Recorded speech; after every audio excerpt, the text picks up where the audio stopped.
ਵਾਹਿਗੁਰੂ ਜੀ ਕਾ ਖਾਲਸਾ, ਵਾਹਿਗੁਰੂ ਜੀ ਕੀ ਫਤਿਹ। ਸ਼੍ਰੀ ਗੁਰੂ ਗ੍ਰੰਥ ਸਾਹਿਬ ਦੇ ਅੰਗ ਨੰਬਰ 67 ਤੇ ਅਖੀਰਲੀ ਪੰਕਤੀ ਦੇ ਅਖੀਰ ਵਿੱਚ ਹੈ 6 ਨੰਬਰ ਤੋਂ ਬਾਅਦ,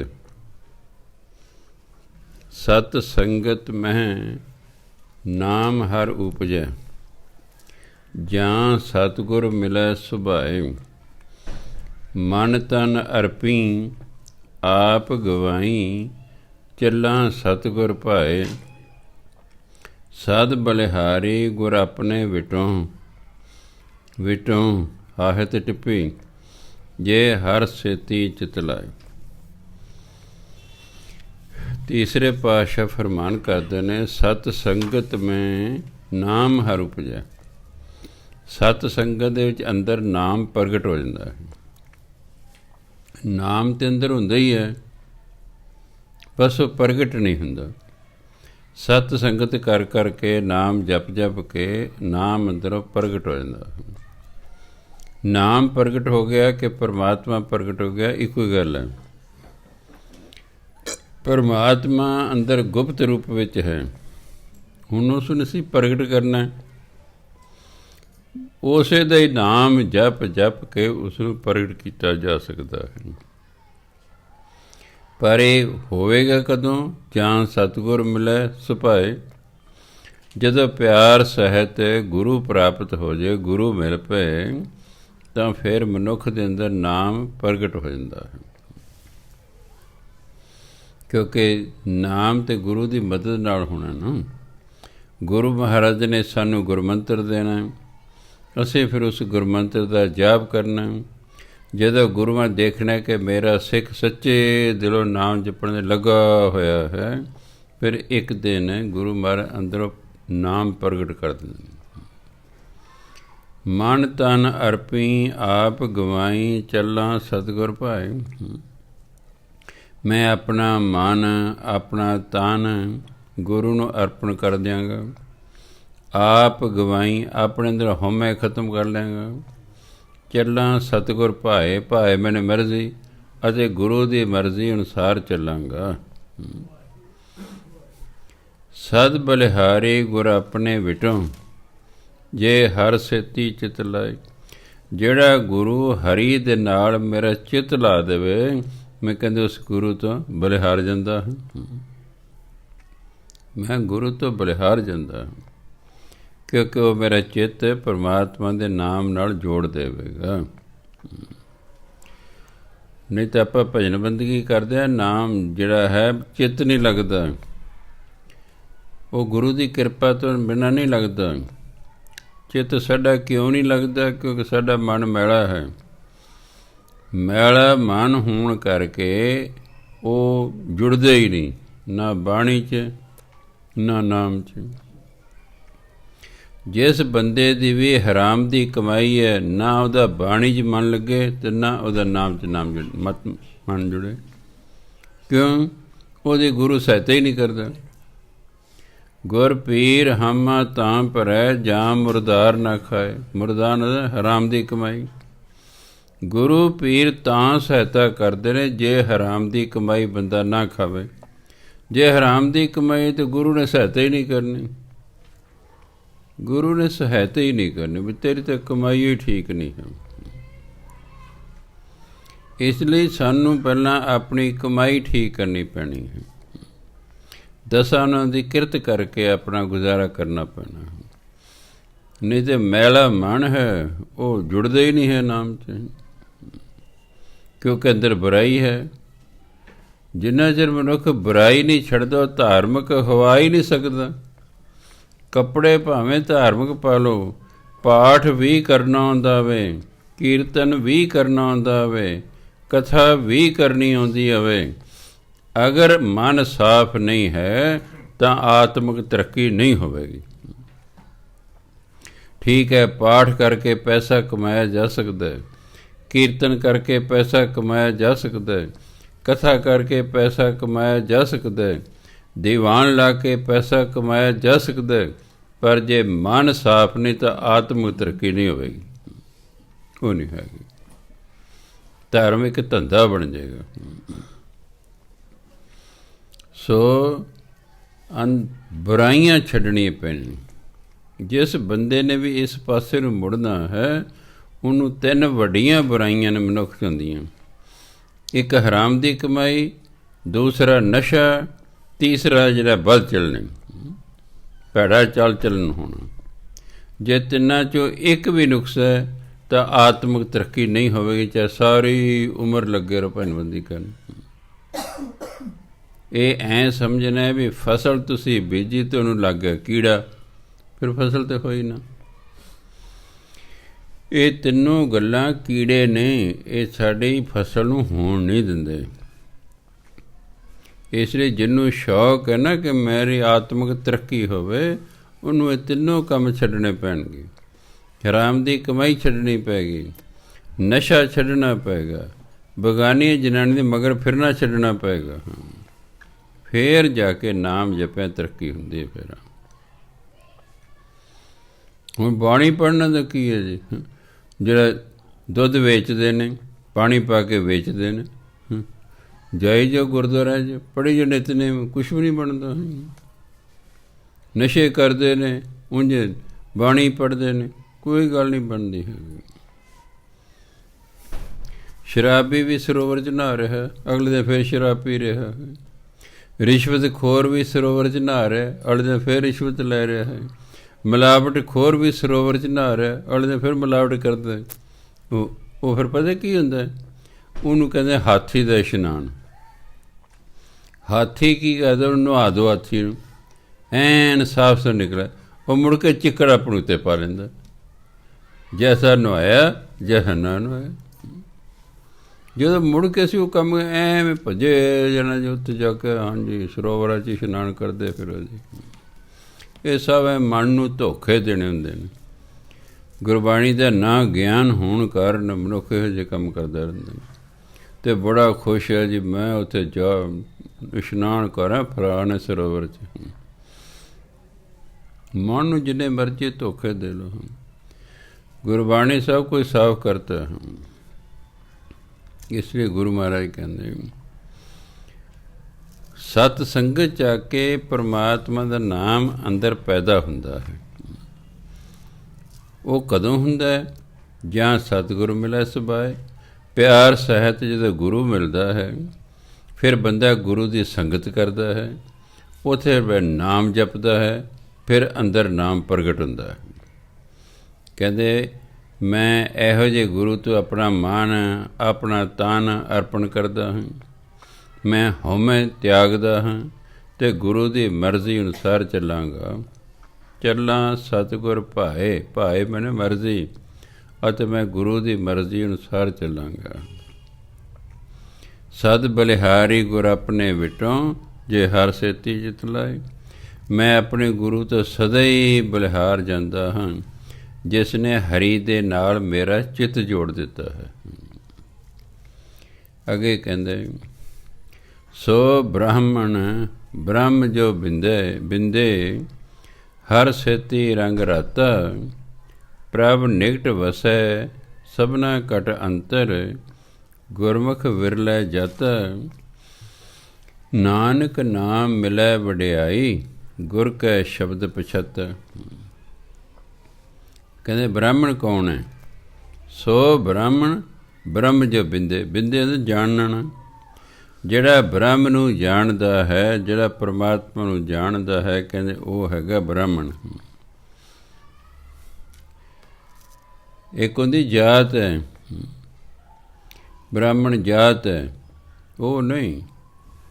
ਉਹ ਤਾਂ ਬ੍ਰਾਹਮਣ ਦੇ ਘਰ ਬ੍ਰਾਹਮਣ ਪੈਦਾ ਹੋ ਗਿਆ, ਜੱਟ ਦੇ ਘਰ ਜੱਟ ਪੈਦਾ ਹੋ ਗਿਆ, ਖੱਤਰੀ ਦੇ ਘਰ ਖੱਤਰੀ ਪੈਦਾ ਹੋ ਗਿਆ, ਸ਼ੂਦਰ ਦੇ ਸ਼ੂਦਰ। ਉਹ ਕੋਈ ਮਹਾਨਤਾ ਨਹੀਂ ਹੈ। ਮਹਾਨਤਾ ਕਰਮਾਂ ਦੀ ਹੁੰਦੀ ਹੈ। ਕੀ ਬ੍ਰਾਹਮਣ ਹੋ ਕੇ ਬ੍ਰਾਹਮਣਾਂ ਵਾਲੇ ਕਰਮ ਕਰਦਾ? ਬ੍ਰਾਹਮਣਾਂ ਦੇ 6 ਕਰਮ ਨੇ,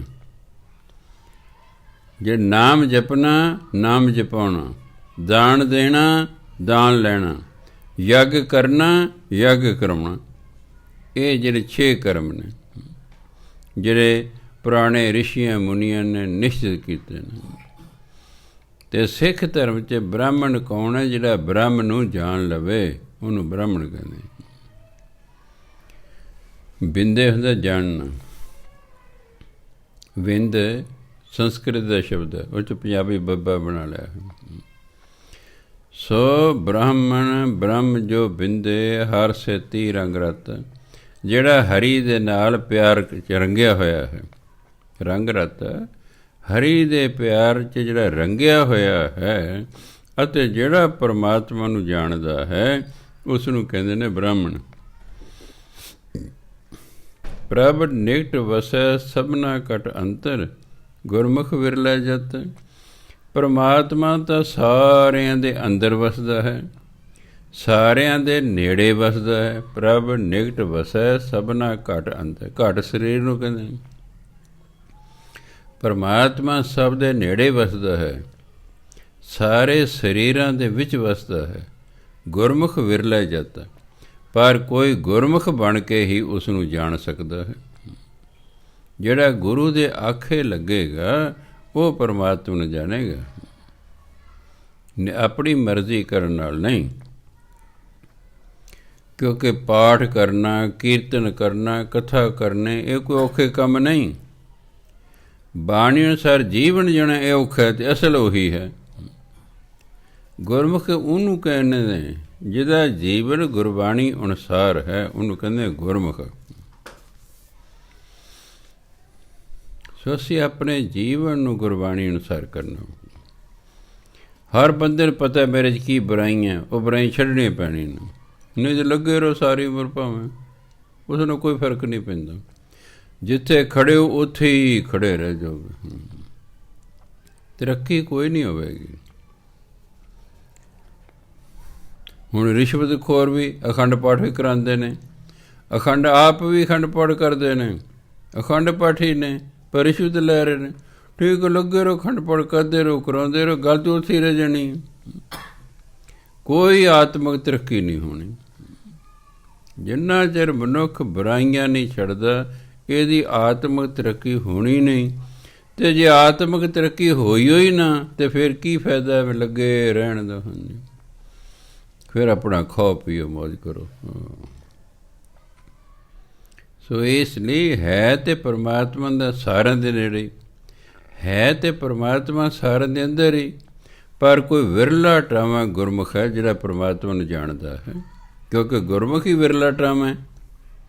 ਗੁਰਮੁਖ ਨੇ ਹੀ ਪਰਮਾਤਮਾ ਨੂੰ ਜਾਣਨਾ। ਅਤੇ ਗੁਰਬਾਣੀ ਆਪ ਕਹਿੰਦੀ ਬਈ ਗੁਰਮੁਖ ਹੀ ਵਿਰਲਾ, ਕੋਈ ਗੁਰਮੁਖ ਹੈ ਬਸ।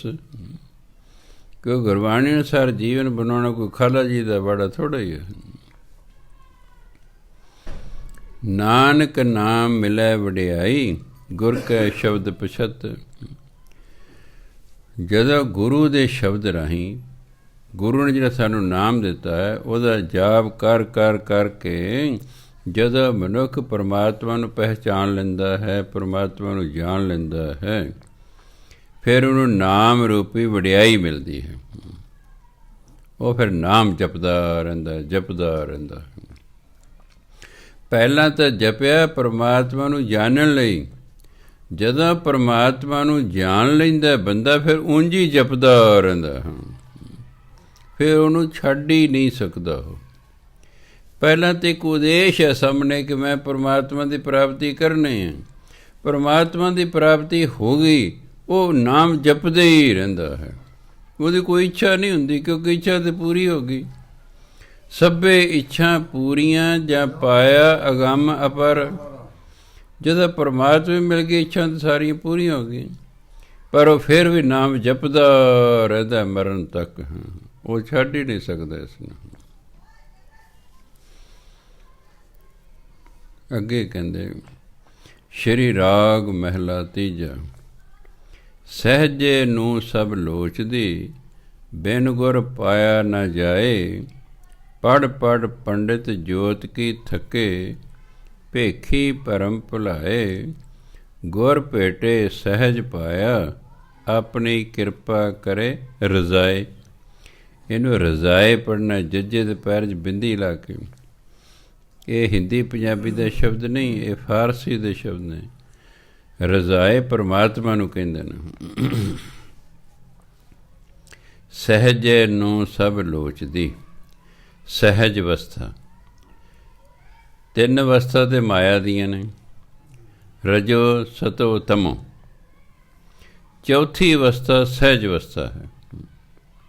ਜਿੰਨਾ ਚਿਰ ਮਾਇਆ ਦੇ ਤਿੰਨਾਂ ਗੁਣਾਂ 'ਚ ਬੰਦਾ ਹੈਗਾ, ਤਮੋ ਗੁਣੀ ਹੈ, ਰਜੋ ਗੁਣੀ ਹੈ, ਸਤੋ ਗੁਣੀ ਹੈ, ਉਹਨਾਂ ਚਿਰ ਦਾ ਮਨ ਡੋਲਦਾ ਰਹੇਗਾ, ਉਹਦਾ ਮਨ ਡੋਲਦਾ ਰਹੇਗਾ।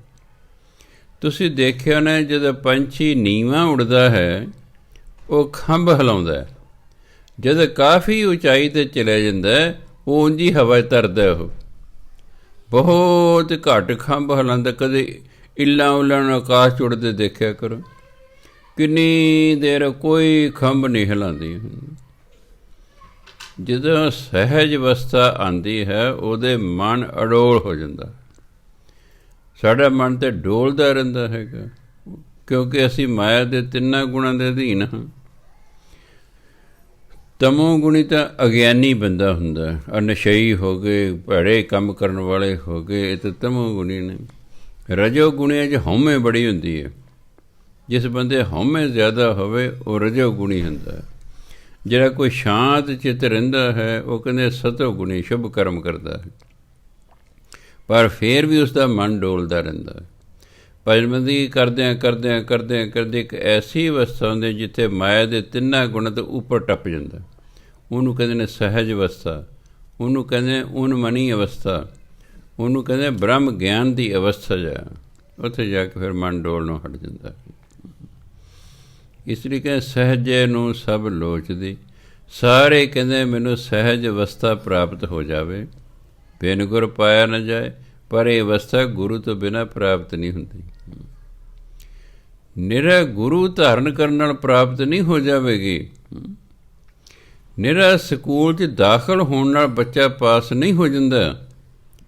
ਉੱਥੇ ਜਾ ਕੇ ਟੀਚਰ ਦੀ ਗੱਲ ਮੰਨੇਗਾ ਤਾਂ ਹੀ ਪਾਸ ਹੋਵੇਗਾ ਨਾ, ਤਾਂ ਹੀ ਉਹਦੀ ਅਗਲੀ ਜਮਾਤ 'ਚ ਤਰੱਕੀ ਹੋਵੇਗੀ। ਨਿਰਾ ਦਾਖਲੇ ਨਾਲ ਨਹੀਂ ਹੋਇਆ ਕਰਦਾ। ਦਾਖਲਾ ਜ਼ਰੂਰੀ ਹੈ, ਸਕੂਲ 'ਚ ਦਾਖਲਾ ਜ਼ਰੂਰੀ ਹੈ, ਤਾਂ ਹੀ ਬੱਚਾ ਪੜ੍ਹੇਗਾ ਨਾ। ਗੁਰੂ ਵਾਲੇ ਹੋਣਾ ਜ਼ਰੂਰੀ ਹੈ ਜਿਹਨੇ ਭਜਨਬੰਦਗੀ ਕਰਨੀ, ਪਰ ਤਰੱਕੀ ਤਾਂ ਹੋਵੇਗੀ ਜੇ ਅਸੀਂ ਗੁਰੂ ਦੇ ਸਕੂਲ 'ਚ ਦਾਖਲ ਹੋਣ ਤੋਂ ਬਾਅਦ ਗੁਰੂ ਦੀ ਗੱਲ ਮੰਨਾਂਗੇ, ਫਿਰ ਤਰੱਕੀ ਹੁੰਦੀ। ਜਿੰਨੇ % ਮੰਨੀ ਜਾਵਾਂਗੇ ਉਨੇ % ਹੋ ਹੀ ਜਾਵੇਗੀ। ਸੋ ਇਸ ਲਈ ਕਦੇ ਕਦੇ ਬੈਠੀਦਾ, ਫਿਰ ਦੇਖੀਦਾ ਮੇਰੇ ਅੰਦਰ ਕਿਹੜਾ ਨੁਕਸਾ ਜੋ ਗੁਰਬਾਣੀ ਦੇ ਵਿਰੁੱਧ ਹੈ, ਉਹਨੂੰ ਛੱਡਣਾ। ਅਸੀਂ ਉਹਨੂੰ ਛੱਡਣਾ। ਹਰ ਬੰਦੇ ਨੂੰ ਪਤਾ ਹੈ ਉਹ ਜੋ ਨੁਕਸ ਹੈ, ਅਤੇ ਨੁਕਸ ਹੈ ਅਤੇ ਇਹਦਾ ਮਤਲਬ ਸਾਡਾ ਹਿਰਦਾ ਸ਼ੁੱਧ ਨਹੀਂ, ਅਤੇ ਜੇ ਸਾਡਾ ਹਿਰਦਾ ਸ਼ੁੱਧ ਨਹੀਂ ਤਾਂ ਪਰਮਾਤਮਾ ਨੇ ਪ੍ਰਗਟ ਨਹੀਂ ਹੋਣਾ। ਐਵੇਂ ਮਿਹਨਤ ਸਾਡੀ ਜਾਵੇਗੀ। ਜਿੰਨਾ ਚਿਰ ਸਾਡੇ ਅੰਦਰ ਜੋ ਬੁਰਾਈਆਂ ਹਨ, ਛੋਟੀਆਂ ਵੱਡੀਆਂ ਜੋ ਵੀ ਹਨ, ਜਿੰਨਾ ਚਿਰ ਉਹਨਾਂ ਨੂੰ ਅਸੀਂ ਤਿਆਗਦੇ ਨਹੀਂ, ਆਤਮਿਕ ਤਰੱਕੀ ਨਹੀਂ ਹੁੰਦੀ। ਸਿਰਫ ਮਨ ਨੂੰ ਝੂਠੀਆਂ ਤਸੱਲੀਆਂ ਨੇ, ਜਿੰਨੀ ਮਰਜ਼ੀ ਦੇ ਲਓ। ਹਾਂਜੀ, ਉਹ ਜਿੰਨੀ ਮਰਜ਼ੀ। ਮੈਂ ਜੀ ਅੰਮ੍ਰਿਤ ਵੇਲੇ ਉੱਠਦਾ, ਮੈਂ ਬਾਣੀ ਪੜ੍ਹਦਾ, ਮੈਂ ਨਾਮ ਜਪਦਾ, ਵੀ ਦੇਖਣਾ ਤੇ ਵੀ ਤੇਰੇ ਕੀ ਕਰਮ ਠੀਕ ਨੇ। ਜੇ ਕਰਮ ਹੀ ਠੀਕ ਨੇ ਤਾਂ ਫਿਰ ਲੱਗਾ ਰਹੇ। ਗੁਰੂ ਮਹਾਰਾਜ ਨੇ ਕਿਸੇ ਨੂੰ ਵੀ ਗਲਤ ਬੰਦੇ ਨੂੰ ਗੁਰਮੰਤਰ ਨਹੀਂ ਸੀ ਦਿੱਤਾ। ਹੁਣ ਤਾਂ ਹੋਕੇ ਦਿੰਦੇ ਨੇ, ਗੁਰੂ ਵਾਲੇ ਬਣ ਜਾਓ, ਗੁਰੂ ਵਾਲੇ ਬਣ ਜਾਓ। ਉਹ ਗੁਰੂ ਵਾਲੇ ਬਣ ਕੇ ਮਹੀਨੇ ਕੁ ਬਾਅਦ ਕਿਰਪਾਨ ਲਾ ਕੇ ਧਰ ਦਿੰਦੇ ਨੇ। ਉਹ ਤਾਂ ਬੇਮੁਖ ਹੋ ਗਏ। ਨਾਸਤਕ ਨੂੰ ਉਨੀ ਸਜ਼ਾ ਨਹੀਂ ਮਿਲਦੀ ਜਿੰਨੀ ਬੇਮੁਖ ਨੂੰ ਮਿਲਦੀ ਹੈ। ਜਨਮਾਂਤਰ ਦਾ ਵਿਛੋੜਾ ਪੈ ਜਾਂਦਾ ਬੇਮੁਖ ਤੋਂ। ਜਾਂ ਗੁਰੂ ਵਾਲੇ ਬਣੋ ਨਾ, ਉਹ ਤਾਂ ਬੇਮੁਖ ਨਹੀਂ ਹੋਣਾ। ਸਭ ਤੋਂ ਭਾਰੀ ਨੁਕਸਾਨ ਬੇਮੁਖ ਦਾ ਹੁੰਦਾ ਹੈ। ਅਤੇ ਜਦੋਂ ਅਸੀਂ ਉਹਦੇ 'ਚ ਉਹਨੂੰ ਬਾਣੀ ਆਉਂਦੀ ਕੋਈ ਨਹੀਂ, ਉਹਨੂੰ ਕੋਈ ਗਿਆਨ ਕੋਈ ਨਹੀਂ, ਅਸੀਂ ਉਹਨੂੰ ਅੰਮ੍ਰਿਤ ਛਕਾਤਾ, ਉਹਨੂੰ ਛੱਡ ਦੇਣਾ ਕੁਝ ਦਿਨਾਂ ਬਾਅਦ। ਪਹਿਲਾਂ ਉਹਨੂੰ ਕਹਿਣਾ ਸ਼ਰਾਬ ਪੀਣਾ, ਹਾਂਜੀ ਪੀਣਾ, 6 ਮਹੀਨੇ ਛੱਡ ਕੇ ਆਈ, ਫਿਰ ਤੈਨੂੰ ਅੰਮ੍ਰਿਤ ਛਕਾਵਾਂਗੇ। ਆ ਕੇ ਦੇਖਿਆ ਦਾੜੀ ਕੱਢਦਾ, ਚੱਲ ਪਹਿਲਾਂ ਦਾੜੀ ਰੱਖ ਕੇ 6 ਮਹੀਨੇ ਦਿੱਤੇ ਤੈਨੂੰ, ਫਿਰ ਆਈ ਇੱਥੇ। ਸੱਚੋ ਸੱਚ ਦੱਸ, ਤੈਨੂੰ ਹਰਾਮ ਦੀ ਕਮਾਈ ਹੈ? ਗੁਰੂ ਗ੍ਰੰਥ ਦੀ ਹਜ਼ੂਰੀ ਦੱਸ ਹੈ ਜੀ, ਚੱਲ ਜਾ, ਤੈਨੂੰ ਅੰਮ੍ਰਿਤ ਛਕਾਉਣਾ। ਉਹ ਛੱਡ ਗਿਆ ਪਹਿਲਾਂ। ਗਿਣਤੀ ਵਧਾਉਣ ਨਾਲ ਕਿਆ ਮਤਲਬ ਹੈ ਅਸੀਂ ਇੰਨਿਆਂ ਨੂੰ ਛਕਾਤਾ ਜੀ ਹੈ। ਗਿਣਤੀ ਦੀ ਕੋਈ ਲੋੜ ਨਹੀਂ ਹੁੰਦੀ ਗਿਣਤੀਆਂ ਵਧਾਉਣ ਦੀ। ਹਾਂਜੀ, ਸਵਾਲ ਤਾਂ ਇਹ ਹੈ ਕਿ ਕਿੰਨੇ ਕੁ ਬੰਦਿਆਂ ਦੇ ਅਸੀਂ ਜੀਵਨ ਸੁਧਾਰਤੇ। ਜੀਵਨ ਨਹੀਂ ਸੁਧਰਿਆ ਤੇ ਨਹੀਂ ਕੋਈ ਗੱਲ ਬਣਦੀ ਹੈਗੀ। ਸੁਧਰੇ ਹੋਏ ਬੰਦੇ ਹੀ ਅੱਗੇ ਸੁਧਰਾ ਸਮਾਜ ਪੈਦਾ ਕਰਦੇ। ਜਿਹੜਾ ਉੱਤੋਂ ਸੁਧਰਿਆ ਲੱਗਦਾ ਅੰਦਰੋਂ ਘਟੀਆ ਹੈ, ਜਦੋਂ ਉਹਦੀ ਤੁਸੀਂ ਨਜ਼ਦੀਕ ਹੋ ਕੇ ਸੰਗਤ ਕਰੋਗੇ ਤੁਹਾਨੂੰ ਕਚਿਆਣ ਆ ਜਾਏਗੀ। ਅੱਛਾ ਇਹ ਹੈ, ਜਦੋਂ ਕਚਿਆਣ ਆ ਜਾਏਗੀ, ਅੱਛਾ ਦੇਖਣ ਨੂੰ ਤਾਂ ਬੜਾ ਵਧੀਆ, ਗੱਲਾਂ ਤਾਂ ਬੜੀਆਂ ਵਧੀਆ ਕਰਦਾ ਸੀ, ਇਹ ਹੈ ਕੀ? ਤਾਂ ਇਹ ਜਾਂ ਰਾਹ ਪੈ ਜਾਣੀ ਹੈ ਜਾਂ ਵਾਹ ਪੈ ਜਾਣੀ ਹੈ। ਉਹ ਤਾਂ ਸਾਰੇ ਵਧੀਆ ਲੱਗਦੇ ਨੇ। ਜੈਮਲ ਸਿੰਘ ਬੜਿਆਂ ਨੂੰ ਵਧੀਆ ਲੱਗਦਾ ਨੇ, ਕੋਈ ਨਜ਼ਦੀਕ 24 ਘੰਟੇ ਮੇਰੇ ਕੋਲ ਰਹੇ, ਫਿਰ 2-3 ਮਹੀਨੇ ਕੋਲ ਰਹੇ, ਫਿਰ ਜਾ ਕੇ ਪਤਾ ਲੱਗੂ। ਆਏ ਮਿਲ ਕੇ ਚਲੇ ਗਏ, ਜੈਮਲ ਸਿੰਘ ਵਧੀਆ ਵਧੀਆ ਜੀ। ਹਰ ਵਕਤ ਕੋਲ ਰਹੋ, 6 ਮਹੀਨੇ ਰਹੋ। 6 ਮਹੀਨੇ ਦੇ ਵਿੱਚ ਮੈਂ ਆਪਣੇ ਆਪ ਨੂੰ ਨਹੀਂ ਛੁਪਾ ਸਕਦਾ, ਵਿੱਚ ਪ੍ਰਗਟ ਹੋ ਹੀ ਜਾਣਾ। ਅਤੇ ਫਿਰ ਪਤਾ ਲੱਗ ਜਾਂਦਾ ਵੀ ਹਾਂ ਇਹ ਤਾਂ ਬਸ ਉੱਥੇ ਚੌਂਕੜੀਆਂ ਮਾਰ ਕੇ ਗੱਲਾਂ ਮਾਰਨ ਵਾਲਾ ਸੀ। ਹਾਂਜੀ, ਸੋ ਇਸ ਲਈ ਜਿੰਨੇ ਜਿਹੜਾ ਚਾਹੁੰਦਾ ਮੇਰੀ ਆਤਮਿਕ ਤਰੱਕੀ ਹੋਵੇ, ਮੇਰਾ ਜਮਦੂਤਾਂ ਤੋਂ ਛੁਟਕਾਰਾ ਹੋਵੇ, ਮੈਂ ਕਿਸੇ ਚੱਜ ਦੀ ਸਟੇਜ 'ਤੇ ਪਹੁੰਚਾਂ, ਉਹਨੂੰ ਬੁਰਾਈਆਂ ਤਿਆਗ ਕੇ ਭਜਨ ਬੰਦਗੀ ਕਰਨੀ ਚਾਹੀਦੀ ਹੈ। 10 ਗੁਰੂਆਂ ਦੇ ਜੀਵਨ ਪੜ੍ਹ ਲਓ, ਕਿਸੇ ਗੁਰੂ ਨੇ ਵੀ ਘਟੀਆ ਬੰਦੇ ਨੂੰ ਗੁਰਮੰਤਰ ਨਹੀਂ ਦਿੱਤਾ। ਸੱਜਣ ਠੱਗ ਸੀ, ਪਹਿਲਾਂ ਉਹਦੀ ਠੱਗੀ ਛੁਡਾਈ, ਫਿਰ ਉਹਨੂੰ ਗੁਰਮੰਤਰ ਦਿੱਤਾ। ਕੌਡਾ ਰਾਖਸ਼ ਹੈ, ਪਹਿਲਾਂ ਤਾਂ ਰਾਖਸ਼ ਪੁਨः ਛੁਡਾਇਆ, ਫਿਰ ਉਹਨੂੰ ਗੁਰਮੰਤਰ ਦਿੱਤਾ। ਭੂਮੀਆਂ ਚੋਰਾਂ ਵਰਗੀਆਂ ਸਾਰੇ ਚੋਰੀਆਂ ਹਟਾ ਕੇ ਫਿਰ ਉਸਨੂੰ ਕੀਤਾ ਹੈ। ਉਹੀ ਨਹੀਂ ਹੈਗਾ ਵੀ ਹਾਂ ਜੀ ਚੋਰ ਨੂੰ ਵੀ ਦੇ ਦਿਓ ਗੁਰਮੰਤਰ, ਡਾਕੂ ਨੂੰ ਦੇ ਦਿਓ, ਸ਼ਰਾਬੀ ਕਬਾਬੀ ਨੂੰ ਵੀ ਦੇ ਦਿਓ ਜੀ, ਰਿਸ਼ਵਤ ਖੋਰ ਨੂੰ ਵੀ ਦੇ ਦਿਓ। ਹਾਂਜੀ, ਉਹ ਕਿਉਂਕਿ ਉਹ ਜਾਣੀ ਜਾਣ ਸਨ। ਅੱਜ ਤੇ ਕੋਈ ਮਹਾਂਪੁਰਖ ਐਸਾ ਹੈ ਹੀ ਨਹੀਂ ਜਿਹੜਾ ਅੰਦਰ ਝਾਕ ਸਕੇ ਵੀ ਬੰਦਾ ਕਿਹੋ ਜਿਹਾ ਹੈ। ਉਹਨੂੰ ਕੀ ਪਤਾ? ਉਹਨੂੰ ਪਤਾ ਹੀ ਨਹੀਂ ਵੀ ਜਿਹੜਾ ਸਾਹਮਣੇ ਅੰਮ੍ਰਿਤ ਛਕਣਾ ਹੈ ਕਿਹੋ ਜਿਹਾ ਹੈ, ਇਹਦੀ ਪ੍ਰਾਈਵੇਟ ਲਾਈਫ ਕੀ ਹੈ। ਅਤੇ ਜੋ ਕਹੇ ਚਲੋ ਚੱਲ ਤੇ ਜੇ ਨੁਕਸ ਜਾ ਭੱਜਾ, ਪਹਿਲਾਂ ਦੂਰ ਕਰਕੇ ਆਈ, ਫਿਰ ਅੰਮ੍ਰਿਤ ਛਕੀ। ਫਿਰ ਗੁਰੂ ਮਹਾਰਾਜ ਵੀ ਖੁਸ਼ ਹੋਣਗੇ ਵੀ ਹਾਂ ਮੇਰੇ ਸਿੱਖ ਏ ਕਲਾਸ ਨੇ। ਹਾਂਜੀ, ਪੁਰਾਣੇ ਸਿੱਖ ਏ ਕਲਾਸ ਹਨ, ਇਸ ਲਈ ਬੜੀ ਛੇਤੀ ਉਹਨਾਂ ਦੀ ਤਰੱਕੀ ਹੁੰਦੀ ਸੀ। ਅਸੀਂ ਤਾਂ ਕਲਯੁਗ ਦੇ ਅਧੀਨ ਆ ਗਏ, ਭਾਂਤ ਭਾਂਤ ਦੀਆਂ ਬੁਰਾਈਆਂ ਬੰਦੇ 'ਚ ਪੈਦਾ ਹੋ ਗਈਆਂ ਨੇ, ਇਹਦਾ ਕਿਸੇ ਸਿਰੇ ਲੱਗਣਾ ਹੈ ਹੀ ਬੜਾ ਮੁਸ਼ਕਿਲ। ਸੋ ਤਾਂ ਗੁਰੂ ਮਹਾਰਾਜ ਕਹਿੰਦੇ ਪੜ੍ਹ ਪੜ੍ਹ ਪੰਡਿਤ ਜੋਤ ਕੀ ਥਕੇ, ਭੇਖੀ ਭਰਮ ਭੁਲਾਏ।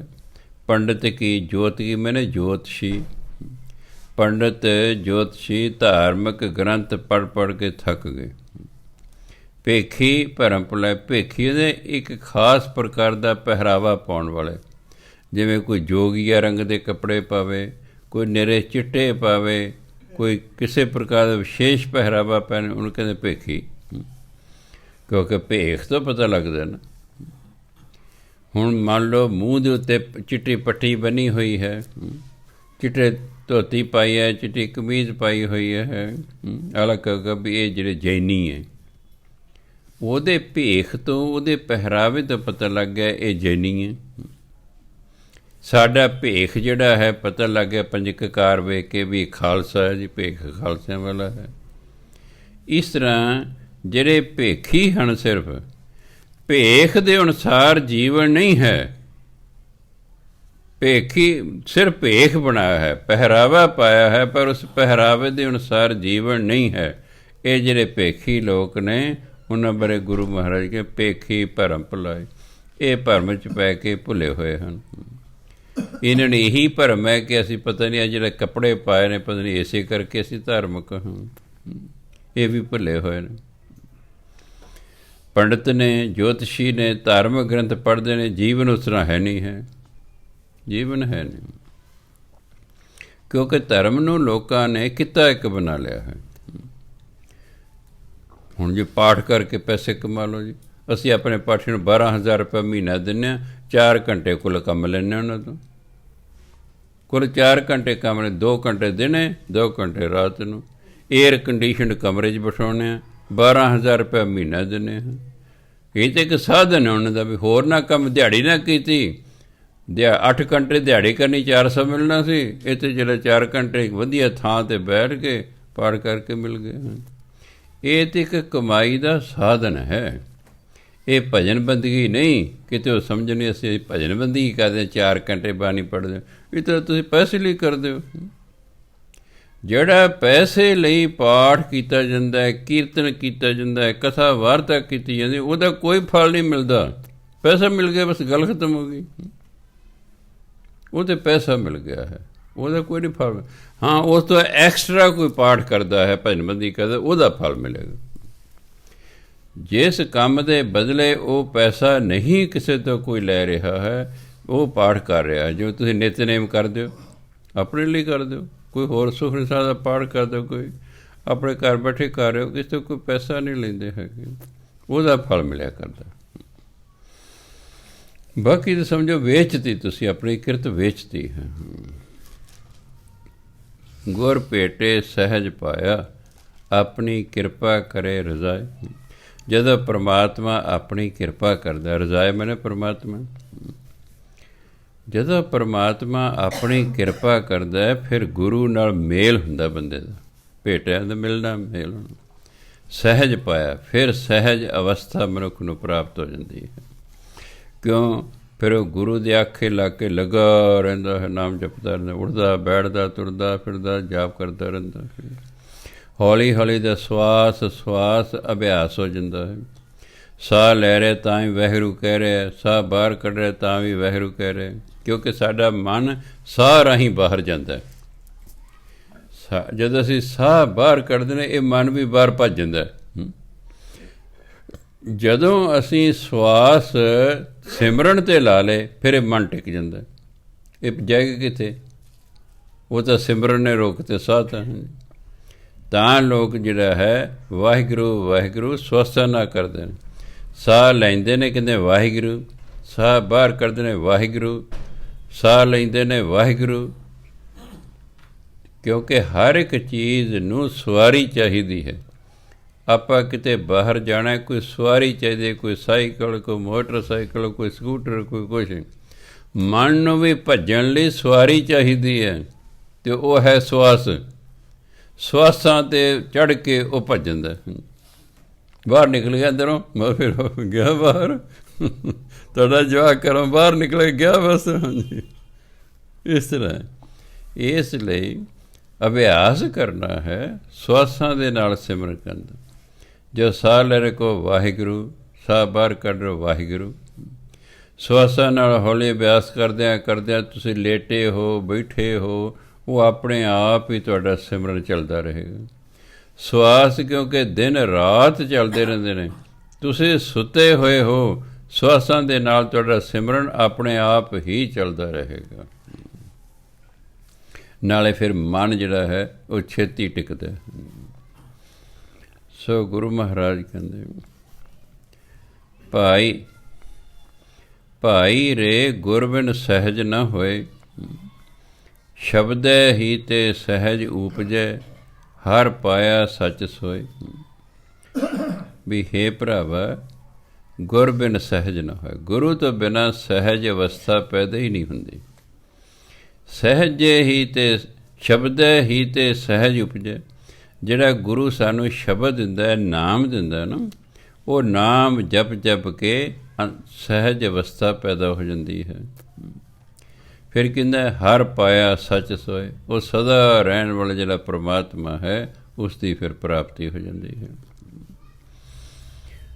ਰਹਾ ਸਹਿਜੇ ਗਾਵਿਆ ਥਾਈ ਭਵੈ, ਬਿਨ ਸਹਿਜੈ ਕਥਨੀ ਬਾਦ, ਸਹਿਜੇ ਹੀ ਭਗਤ ਊਪਜੈ, ਸਹਿਜ ਪਿਆਰ ਬੈਰਾਗ, ਸਹਿਜੈ ਹੀ ਤੇ ਸੁਖ ਸ਼ਾਂਤ ਹੋਏ।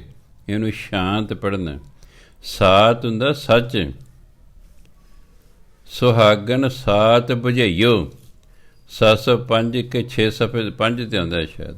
ਹੁਣ ਬਹੁਤੇ ਪਾਠੀ ਸੁਹਾਗਨ ਸ਼ਾਂਤ ਬੁਝੀਓ ਬੋਲਦੇ ਨੇ, ਕਿਉਂ ਉਹ ਮੀਨਿੰਗ ਨਹੀਂ ਆਉਂਦਾ। ਬਹੁਤੇ ਅਗਲੇ ਵੀ ਹੇ ਸੁਹਾਗਣੇ ਸੱਚ ਦੱਸੀ, ਸੁਹਾਗਨ ਸਾਤ ਬੁਝਾਈਓ, ਹੇ ਸੁਹਾਗਣੇ ਮੈਨੂੰ ਸੱਚ ਦੱਸੀ। ਉਹ ਨਾ ਗਿਆਨ ਹੋਣ ਕਰਕੇ ਬਹੁਤੇ ਪਾਠੀ ਸੁਹਾਗਨ ਸ਼ਾਂਤ ਬੁਝਾਈਓ, ਅਰਥ ਹੀ ਸਾਰਾ ਕੋਈ ਬਦਲ ਦਿੰਦੇ ਹਨ।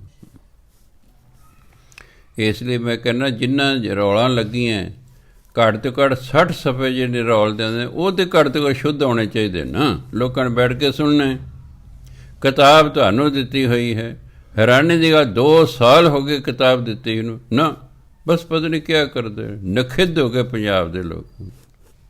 ਉਹ ਕਹਿਣਗੇ ਸਾਡੇ ਪੈਸੇ ਵਧਾ ਦਿਓ ਜੀ, ਮੈਂ ਤੁਹਾਨੂੰ ਆਉਂਦਾ ਤਾਂ ਕੁਛ ਹੈ ਨਹੀਂ, ਕਿਆ ਕਰਾਂ ਮੈਂ ਤੁਹਾਡੇ ਪੈਸੇ ਵਧਾ ਕੇ। ਹੁਣ 12,000 ਤੋਂ ਵੱਧ ਕੌਣ ਦਿੰਦਾ 4 ਘੰਟਿਆਂ ਦਾ ਜੀ?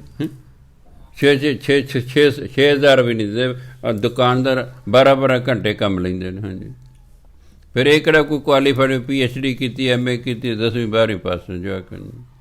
ਫਿਰ ਅਸੀਂ 12,000 ਦਿੰਦੇ ਹਾਂ ਵੀ ਚਲੋ ਘਰ ਦਾ ਥੋੜ੍ਹਾ ਬਹੁਤਾ ਗੁਜ਼ਾਰਾ ਹੋ ਜਾਏ, ਕਿਉਂਕਿ ਮੇਰਾ ਉਦੇਸ਼ ਕਮਾਈ ਕਰਨਾ ਨਹੀਂ ਅਖੰਡ ਪਾਠਾਂ ਤੋਂ।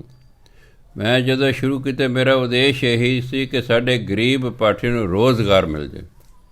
ਇਹ ਰੋਜ਼ਗਾਰ ਦਾ ਧਿਆਨ ਧਰ ਕੇ ਇਹ 4 ਅਖੰਡ ਪਾਠ ਦੀ ਲੜੀ ਚਲਾਈ ਗਈ ਹੈ। ਇਹ ਬੱਚਤ ਲਈ ਨਹੀਂ ਚਲਾਈ ਕਿ ਗੁਰਦੁਆਰੇ ਨੂੰ ਕੋਈ ਆਮਦਨ ਹੋਵੇ, ਇਹ ਮੇਰਾ ਕੋਈ ਉਦੇਸ਼ ਨਹੀਂ ਸੀ, ਨਾ ਮੇਰਾ ਹੁਣ ਕੋਈ ਉਦੇਸ਼ ਹੈ। ਇਸ ਲਈ ਅਸੀਂ ਲੋਕਾਂ ਤੋਂ ਵੀ ਜਾਇਜ਼ ਪੈਸੇ ਲੈਂਦੇ ਹਾਂ, ਬਹੁਤੇ ਪੈਸੇ ਨਹੀਂ ਅਖੰਡ ਪਾਠ ਦੇ ਲੈਂਦੇ, ਅਸੀਂ 5500 ਹੀ ਲੈਂਦੇ, ਜੋ ਕਿ ਕਈ ਗੁਰਦੁਆਰੇ 7500 ਰੁਪਇਆ ਵੀ ਲੈਂਦੇ ਨੇ।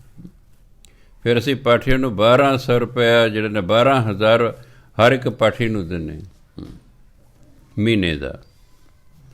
ਸੋ ਉਦੇਸ਼ ਹੈ ਵੀ ਚਲੋ ਭਾਈ ਇਸ ਪਾਸੇ ਲੱਗੇ ਨੇ, ਚੰਗੇ ਪਾਸੇ ਲੱਗੇ ਨੇ, ਚਲੋ ਘਰ ਦਾ ਥੋੜ੍ਹਾ ਬਹੁਤਾ ਗੁਜ਼ਾਰਾ ਚੱਲਦਾ, ਫਿਰ ਬੰਦਾ ਭਟਕੇ ਨਾ। ਕਿਉਂਕਿ ਜੇ ਗੁਜ਼ਾਰਾ ਨਾ ਚੱਲੇ ਫਿਰ ਪਾਠ 'ਚ ਮੈਂ ਦੇਖਿਆ ਮਨ ਨਹੀਂ ਲੱਗਦਾ ਹੈਗਾ। ਅਗਰ ਤੁਹਾਨੂੰ ਰੋਟੀ ਦੀ ਚਿੰਤਾ ਪਈ ਹੈ, ਤੁਹਾਡਾ ਮਨ ਕਾਸੇ 'ਚ ਵੀ ਨਹੀਂ ਲੱਗੇਗਾ। ਉਹ ਕਿਸੇ ਨੇ ਭੁੱਖੇ ਨੂੰ ਪੁੱਛਿਆ ਤੇਰਾ ਧਰਮ ਕੀ ਹੈ, ਕਹਿੰਦੇ ਰੋਟੀ। ਭੁੱਖੇ ਨੂੰ ਪੁੱਛਿਆ ਤੇਰਾ ਧਰਮ ਕੀ ਹੈ, ਕਹਿੰਦੇ ਰੋਟੀ। ਉਹਦਾ ਰੋਟੀ ਵੱਲ ਖਿਆਲ ਹੈ, ਅਤੇ ਜਿਹਦਾ ਰੋਟੀ ਵੱਲ ਖਿਆਲ ਹੈ ਉਹ ਭਜਨ ਬੰਦਗੀ ਨਹੀਂ ਕਰ ਸਕਿਆ ਕਰਦਾ। ਭਜਨ ਬੰਦਗੀ ਲਈ ਨਿਸ਼ਚਿਤ ਹੋਣਾ ਜ਼ਰੂਰੀ ਹੈ। ਤੁਹਾਨੂੰ ਕੱਲ੍ਹ ਦਾ ਫਿਕਰ ਨਹੀਂ ਹੋਣਾ ਚਾਹੀਦਾ। ਜਿਹਨਾਂ ਨੂੰ ਕੱਲ੍ਹ ਦਾ ਫਿਕਰ ਹੈ ਉਹ ਭਜਨ ਬੰਦਗੀ ਨਹੀਂ ਕਰ ਸਕਦੇ। ਮਜ਼ਦੂਰ ਤਬਕਾ ਕੋਈ ਭਜਨ ਬੰਦਗੀ ਨਹੀਂ ਕਰ ਸਕਦਾ। ਹੁਣ ਥੱਕੇ ਟੁੱਟੇ ਆਉਂਦੇ ਨੇ, ਨਹਾਤੇ ਧੋਤੇ, ਰੋਟੀ ਖਾਧੀ, ਸੌਂ ਗਏ, ਸਵੇਰੇ ਉੱਠ ਕੇ ਆਪਣਾ ਰੋਟੀਆਂ ਪਕਾਈਆਂ, ਫਿਰ ਕੰਮ 'ਤੇ ਚਲੇ ਗਏ। ਉਹਨਾਂ ਨੂੰ ਭਜਨ ਬੰਦਗੀ ਕੀ ਹੁੰਦੀ ਹੈ ਉਹਨੂੰ ਪਤਾ ਹੀ ਨਹੀਂ, ਨਾ ਉਹਨਾਂ ਕੋਲ ਸਮਾਂ ਹੈ। ਅਮੀਰ ਦਾ ਬਿਜ਼ਨਸ ਇੰਨਾ ਜ਼ਿਆਦਾ ਹੁੰਦਾ ਕਿ ਭਜਨ ਬੰਦਗੀ ਕਰ ਹੀ ਨਹੀਂ ਸਕਦਾ, ਉਹ ਵੀ ਨਹੀਂ ਕਰ ਸਕਦਾ। ਕਿਉਂ? ਉਹਦਾ ਖਿਲਾਰਾ ਹੀ ਇੰਨਾ ਜ਼ਿਆਦਾ ਹੈ, ਉਹਦੇ ਕੋਲ ਸਮਾਂ ਹੀ ਨਹੀਂ। ਅਮੀਰ ਕੋਲੇ ਸਮਾਂ ਨਹੀਂ ਹੈਗਾ, ਨਾ ਗਰੀਬ ਕੋਲੇ ਸਮਾਂ ਹੈ। ਜਿਹੜਾ ਦਰਮਿਆਨਾ ਤਬਕਾ ਭਜਨ ਬੰਦਗੀ ਕਰਨ ਲਈ ਤਾਂ ਇਹਨਾਂ ਕੋਲੇ ਸਮਾਂ ਹੈ। ਅਤੇ ਜੇ ਇਹਨਾਂ ਨੂੰ ਵੀ ਸੋਝੀ ਨਾ ਆਈ ਤਾਂ ਫਿਰ ਕਿੱਥੇ ਕਰਨਾ ਹੈ। ਫੋਰਨ ਕੰਟਰੀ ਕਿਉਂ ਧਰਮ ਖਤਮ ਹੋ ਗਿਆ? ਉੱਥੇ ਇੰਨਾ ਕੰਮ ਕਰਨਾ ਪੈਂਦਾ ਵੀ ਬੰਦਾ ਥੱਕਿਆ ਟੁੱਟਿਆ ਹੁੰਦਾ ਘੁੰਮਣ ਜਾਏਗਾ। ਐਤਵਾਰ ਨੂੰ ਗੁਰਦੁਆਰੇ ਉੱਤੇ ਇਕੱਠੇ ਹੁੰਦੇ ਨੇ ਲੋਕ, ਅਮੀਰ ਨੇ, ਉੱਥੇ ਅੱਡ ਸਟਾਲ ਲੱਗੇ ਨੇ ਖਾਣ ਪੀਣ ਦੇ, ਬਸ ਆਪਣਾ ਖਾਈ ਪੀਵੀ ਜੋ, ਰਾਗੀ ਲੱਗੇ ਨੇ ਆਪਣਾ ਲੱਗੇ ਰਹੋ। ਉਹਨਾਂ ਦਾ ਕੀ ਹੈ? ਉਹ ਆਪਣੇ ਪੈਸਿਆਂ ਦੀ ਖਾਤਰ ਕੀਰਤਨ ਕਰੇ, ਲੋਕ ਆਪਣਾ ਖਾਣ ਪੀਣ 'ਤੇ ਲੱਗੇ ਹੋਏ ਨੇ। ਉੱਥੇ ਪ੍ਰੋਗਰਾਮ ਤੋਂ ਬਾਅਦ ਸਾਡੇ ਵਾਂਗੂ ਲੰਗਰ ਨਹੀਂ ਵਰਤਾਉਂਦੇ, ਪਹਿਲੇ ਸਟਾਲਾਂ ਲੱਗੀਆਂ ਹੋਈਆਂ, ਸਮੋਸੇ ਖਾਣੇ ਸਮੋਸੇ ਖਾਏ, ਪਕੌੜੇ ਖਾਣੇ ਪਕੌੜੇ ਖਾਏ, ਰਸਗੁੱਲੇ ਖਾਣੇ, ਗੁਲਾਬ ਜਾਮੁਨ ਖਾਣੀ, ਕੀ ਖਾਣਾ ਉਹ ਲੋਕ ਖਾਈ ਜਾ। ਆਪਣਾ ਵਧੀਆ ਵਧੀਆ ਕੱਪੜੇ ਤੁਰਨ ਪਾ ਕੇ ਬੀਬੀਆਂ ਜਾਂਦੀਆਂ ਨੇ, ਬਸ ਕੀ ਹਾਲ ਚੱਲ ਪੈਣੇ। ਉਹ ਤਾਂ ਜਿਹੜਾ ਹੈ ਉਹ ਗੁਰਦੁਆਰਾ ਤਾਂ ਇੱਕ ਉੱਥੇ ਜਿਹੜਾ ਹੈ ਇੱਕ ਦੂਜੇ ਨੂੰ ਮਿਲਣ ਦਾ ਸਾਧਨ ਹੋ ਗਿਆ ਹੈ। ਭਜਨ ਬੰਦਗੀ ਕੋਈ ਨਹੀਂ। ਮੈਂ ਦੇਖਿਆ ਭਜਨ ਬੰਦਗੀ ਲਈ ਇੱਕੋ ਹੀ ਦੇਸ਼ ਹੈ ਹਿੰਦੁਸਤਾਨ, ਬਸ। ਜੇ ਭਜਨ ਬੰਦਗੀ ਕਰਨੀ ਤਾਂ ਹਿੰਦੁਸਤਾਨ 'ਚ ਰਹੋ, ਪੈਸਾ ਕਮਾਉਣਾ ਭਾਈ ਬਾਹਰ ਚਲੇ ਜਾਓ। ਬਾਹਰ ਤਾਂ ਪੈਸਾ ਜ਼ਰੂਰ ਹੈ, ਲੱਗੇ ਰਹੋ। 14 ਘੰਟੇ ਕੰਮ ਕਰੇ ਅਤੇ ਇੱਥੇ ਵੀ ਪੈਸਾ ਕਮਾਇਆ ਜਾ ਸਕਦਾ, ਐਸੀ ਗੱਲ ਨਹੀਂ ਹੈਗੀ। ਕਿੰਨੇ ਦੁਕਾਨਦਾਰ ਮੈਨੂੰ ਕਹਿੰਦੇ ਦੇਖੋ ਸਾਨੂੰ ਵਰਕਰ ਹੀ ਨਹੀਂ ਮਿਲਦੇ। ਲੋਕ ਕਹਿੰਦੇ ਸਾਨੂੰ ਇਹ ਕੰਮ ਨਹੀਂ ਮਿਲਦਾ, ਉਹ ਕਹਿੰਦੇ ਸਾਨੂੰ ਵਰਕਰ ਹੀ ਨਹੀਂ ਮਿਲਦੇ, ਇਹ ਕੰਮ ਹੀ ਨਹੀਂ ਕਰਦੇ, ਤਨਖਾਹ ਲਈ ਚਲੇ ਜਾਂਦੇ, ਦੱਸ ਕਿਉਂ ਨਹੀਂ ਜਾਂਦੇ ਅਸੀਂ ਨਹੀਂ ਜਾਣਾ ਜੀ, ਮੁੜ ਕੇ ਆਉਂਦੇ ਨਹੀਂ ਦੱਸ। ਉਹ ਖੁਰਚੇ ਜਾਂ 7 ਦਿਨ ਸਾਰੇ ਖਰਚੀ ਜਾਂਦੇ, ਫਿਰ 8ਵੇਂ ਦਿਨ ਆ ਜਾਣਗੇ। ਹਾਂਜੀ, ਅਸੀਂ ਉਡੀਕਦੇ ਰਹਿੰਦੇ ਜੀ। ਇਹੋ ਜਿਹੇ ਕਦੇ ਲੋਕ ਨੇ ਜੀ। ਹੁਣ ਜਿਹਨੇ ਪੁੱਛੋ ਕੰਮ ਵੀ ਨਹੀਂ ਮਿਲਦਾ ਜੀ। ਦੁਕਾਨਦਾਰ ਮੈਂ ਗੱਲ ਕਹਿੰਦੀ ਵਰਕਰ ਹੀ ਨਹੀਂ ਮਿਲਦੇ ਜੀ, ਕਿਤੇ ਵਰਕਰ ਹੀ ਨਹੀਂ ਮਿਲਦੇ। ਕਿਸੇ ਨੂੰ ਤੁਸੀਂ ਕੰਮ ਕਹਿ ਦਿਓ, ਆਇਆ ਜੀ ਬਸ 3 ਦਿਨ ਆਉਂਦਾ ਨਹੀਂ ਤੁਹਾਡੇ ਕੰਮ 'ਤੇ। ਹਾਂਜੀ, ਉਂਝ ਕਹਿਣਗੇ ਜੀ ਕੰਮ ਨਹੀਂ ਮਿਲਦਾ ਜੀ। ਵੀ ਜੇ ਕੰਮ ਨਹੀਂ ਮਿਲਦਾ ਫਿਰ 3 ਦਿਨਾਂ ਬਾਅਦ ਤੁਸੀਂ ਕਿਉਂ ਆਏ, ਉਦੀਆਂ ਜੋ ਐਵੇਂ ਝੂਠ ਝਾੜ ਬੋਲੀ ਜਾਂਦੇ ਨੇ ਲੋਕ। ਬਸ ਕੁਛ ਕਰਨਾ ਨਹੀਂ, ਕਤਰਨਾ ਨਹੀਂ ਇਹਨਾਂ ਨੇ। ਅਵਾਰਾ ਗਰਦੇ ਪੰਜਾਬ ਦੇ ਲੋਕ ਹੋ ਗਏ ਨੇ। ਸੋ ਗੁਰੂ ਮਹਾਰਾਜ ਕਹਿੰਦੇ ਸਹਿਜੇ ਗਾਵਿਆ ਥਾਈ ਪਵੈ, ਬਿਨ ਸਹਿਜੇ ਕਥਨੀ ਬਾਦ। ਸਹਿਜੇ ਹੀ ਭਗਤ ਉਪਜੈ, ਸਹਿਜ ਪਿਆਰ ਬੈਰਾਗ। ਸਹਿਜੇ ਹੀ ਤੇ ਸੁਖ ਸ਼ਾਂਤ ਹੋਏ, ਬਿਨ ਸਹਿਜੇ ਜੀਵਨ ਬਾਦ। ਸਹਿਜੇ ਗਾਵਿਆ ਥਾਈ ਪਵੈ। ਸਹਿਜ ਅਵਸਥਾ 'ਚ ਆ ਕੇ ਜਦੋਂ ਗਾਉਂਦੇ ਨਾ ਫਿਰ ਕਹਿੰਦਾ ਉਹ ਥਾਂ ਪੈਂਦਾ, ਕਿਉਂਕਿ ਉੱਥੇ ਇੱਛਾ ਨਹੀਂ ਹੁੰਦੀ। ਉੱਥੇ ਇੱਛਾ ਨਹੀਂ ਹੁੰਦੀ ਕਿ ਮੈਨੂੰ ਮਾਇਆ ਮਿਲੇ, ਮੈਨੂੰ ਆਹ ਮਿਲੇ। ਜਿਵੇਂ ਅਕਬਰ ਇੱਕ ਵਾਰੀ ਦਰਬਾਰ ਲੱਗਾ, ਤਾਨਸੈਨ ਉਹਦਾ ਗਵਈਆ ਸੀ, ਬੈਜੂ ਬਾਬਰਾ ਵੀ ਉਹਦਾ ਗਵਈਆ ਸੀ, ਪਰ ਤਾਨਸੈਨ ਨੂੰ ਜਿਹੜਾ ਹੈ ਉਹ ਸਰਪ੍ਰਸਤੀ ਮਿਲ ਗਈ ਰਾਜੇ ਦੀ, ਇਸ ਲਈ ਚੜ੍ਹ ਗਿਆ। ਤਾਂ ਇੱਕ ਦਿਨ ਦਰਬਾਰੀ ਵੀ ਬੈਠੇ ਨੇ, ਰਾਜਾ ਬੈਠਾ, ਕਹਿੰਦਾ ਤਾਨਸੈਨ ਤੂੰ ਬਹੁਤ ਵਧੀਆ ਗਾਉਂਦਾ ਹੈ, ਤੇਰਾ ਗੁਰੂ ਕਿਹੋ ਜਿਹਾ ਗਾਉਂਦਾ ਹੋਏਗਾ ਵੀ ਮੈਂ ਉਹਦਾ ਸੁਣਨਾ। ਜਿਹਦਾ ਤੂੰ ਚੇਲਾ ਉਹ ਕਿਹੋ ਜਿਹਾ ਗਾਉਂਦਾ ਹੋਏਗਾ ਵੀ ਕਿਸ ਦਿਨ ਉਹਨੂੰ ਲੈ ਕੇ ਆਈ। ਉਹ ਉਹਦੇ ਗੁਰੂ ਦਾ ਨਾਂ ਸੀ ਹਰੀਦਾਸ। ਉਹ ਕਹਿੰਦੇ ਦੇਖੋ ਜੀ ਮੇਰਾ ਗੁਰੂ ਦਰਬਾਰ ਚੱਕ ਨਹੀਂ ਗਾਉਂਦਾ ਹੁੰਦਾ, ਉਹ ਤਾਂ ਆਪਣੀ ਮੌਜ 'ਚ ਗਾਉਂਦੇ ਨੇ। ਅਕਬਰ ਚਲੋ ਜ਼ਿੱਦੀ ਨਹੀਂ ਸੀ ਹੁਣ ਦਾ ਕਿ ਲੈ ਆਉਂਦਾ ਕਿਵੇਂ ਨਹੀਂ ਚੱਕ ਲਿਓ। ਅੱਜ ਦਾ ਰਾਜਾ ਹੁੰਦਾ ਲੈ ਆਉਂਦਾ ਕਿਵੇਂ ਨਹੀਂ ਚੱਕ ਲਿਓ ਇਹਨੂੰ, ਇਹ ਕੀ ਹੈ। ਜਿਵੇਂ 90 ਵਿਦਵਾਨਾਂ ਨੂੰ ਕੇਂਦਰੀ ਸਰਕਾਰ ਨੇ ਚੱਕ ਕੇ ਅੰਦਰ ਕੀਤਾ ਹੋਇਆ।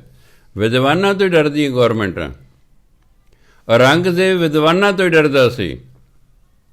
ਔਰੰਗਜ਼ੇਬ ਨੇ ਜਿੰਨੇ ਸਨ ਆਪਣੇ ਬੰਦੇ ਜਿਹੜੇ ਗਵਰਨਰ ਬਣਾਏ ਹੋਏ ਸਟੇਟਾਂ ਦੇ, ਉਹਨਾਂ ਨੇ ਸੱਦ ਕੇ ਕਿਹਾ ਸੁਣੋ, ਜੇ ਤੁਸੀਂ ਚਾਹੁੰਦੇ ਹੋ ਮੁਸਲਮਾਨ ਧਰਮ ਫੈਲੇ ਤਾਂ ਜਿੰਨੇ ਵਿਦਵਾਨ ਨੇ ਨਾ ਹਿੰਦੂ ਧਰਮ 'ਚ ਇਹਨਾਂ ਨੂੰ ਮੁਸਲਮਾਨ ਬਣਾ ਲਓ, ਲਾਲਚ ਦੇ ਕੇ ਬਣਾ ਲਓ, ਠੀਕ ਹੈ, ਡਰਾ ਕੇ ਬਣਾ ਲਓ, ਜਾਂ ਫਿਰ ਧੱਕੇ ਨਾਲ ਬਣਾ ਲਓ।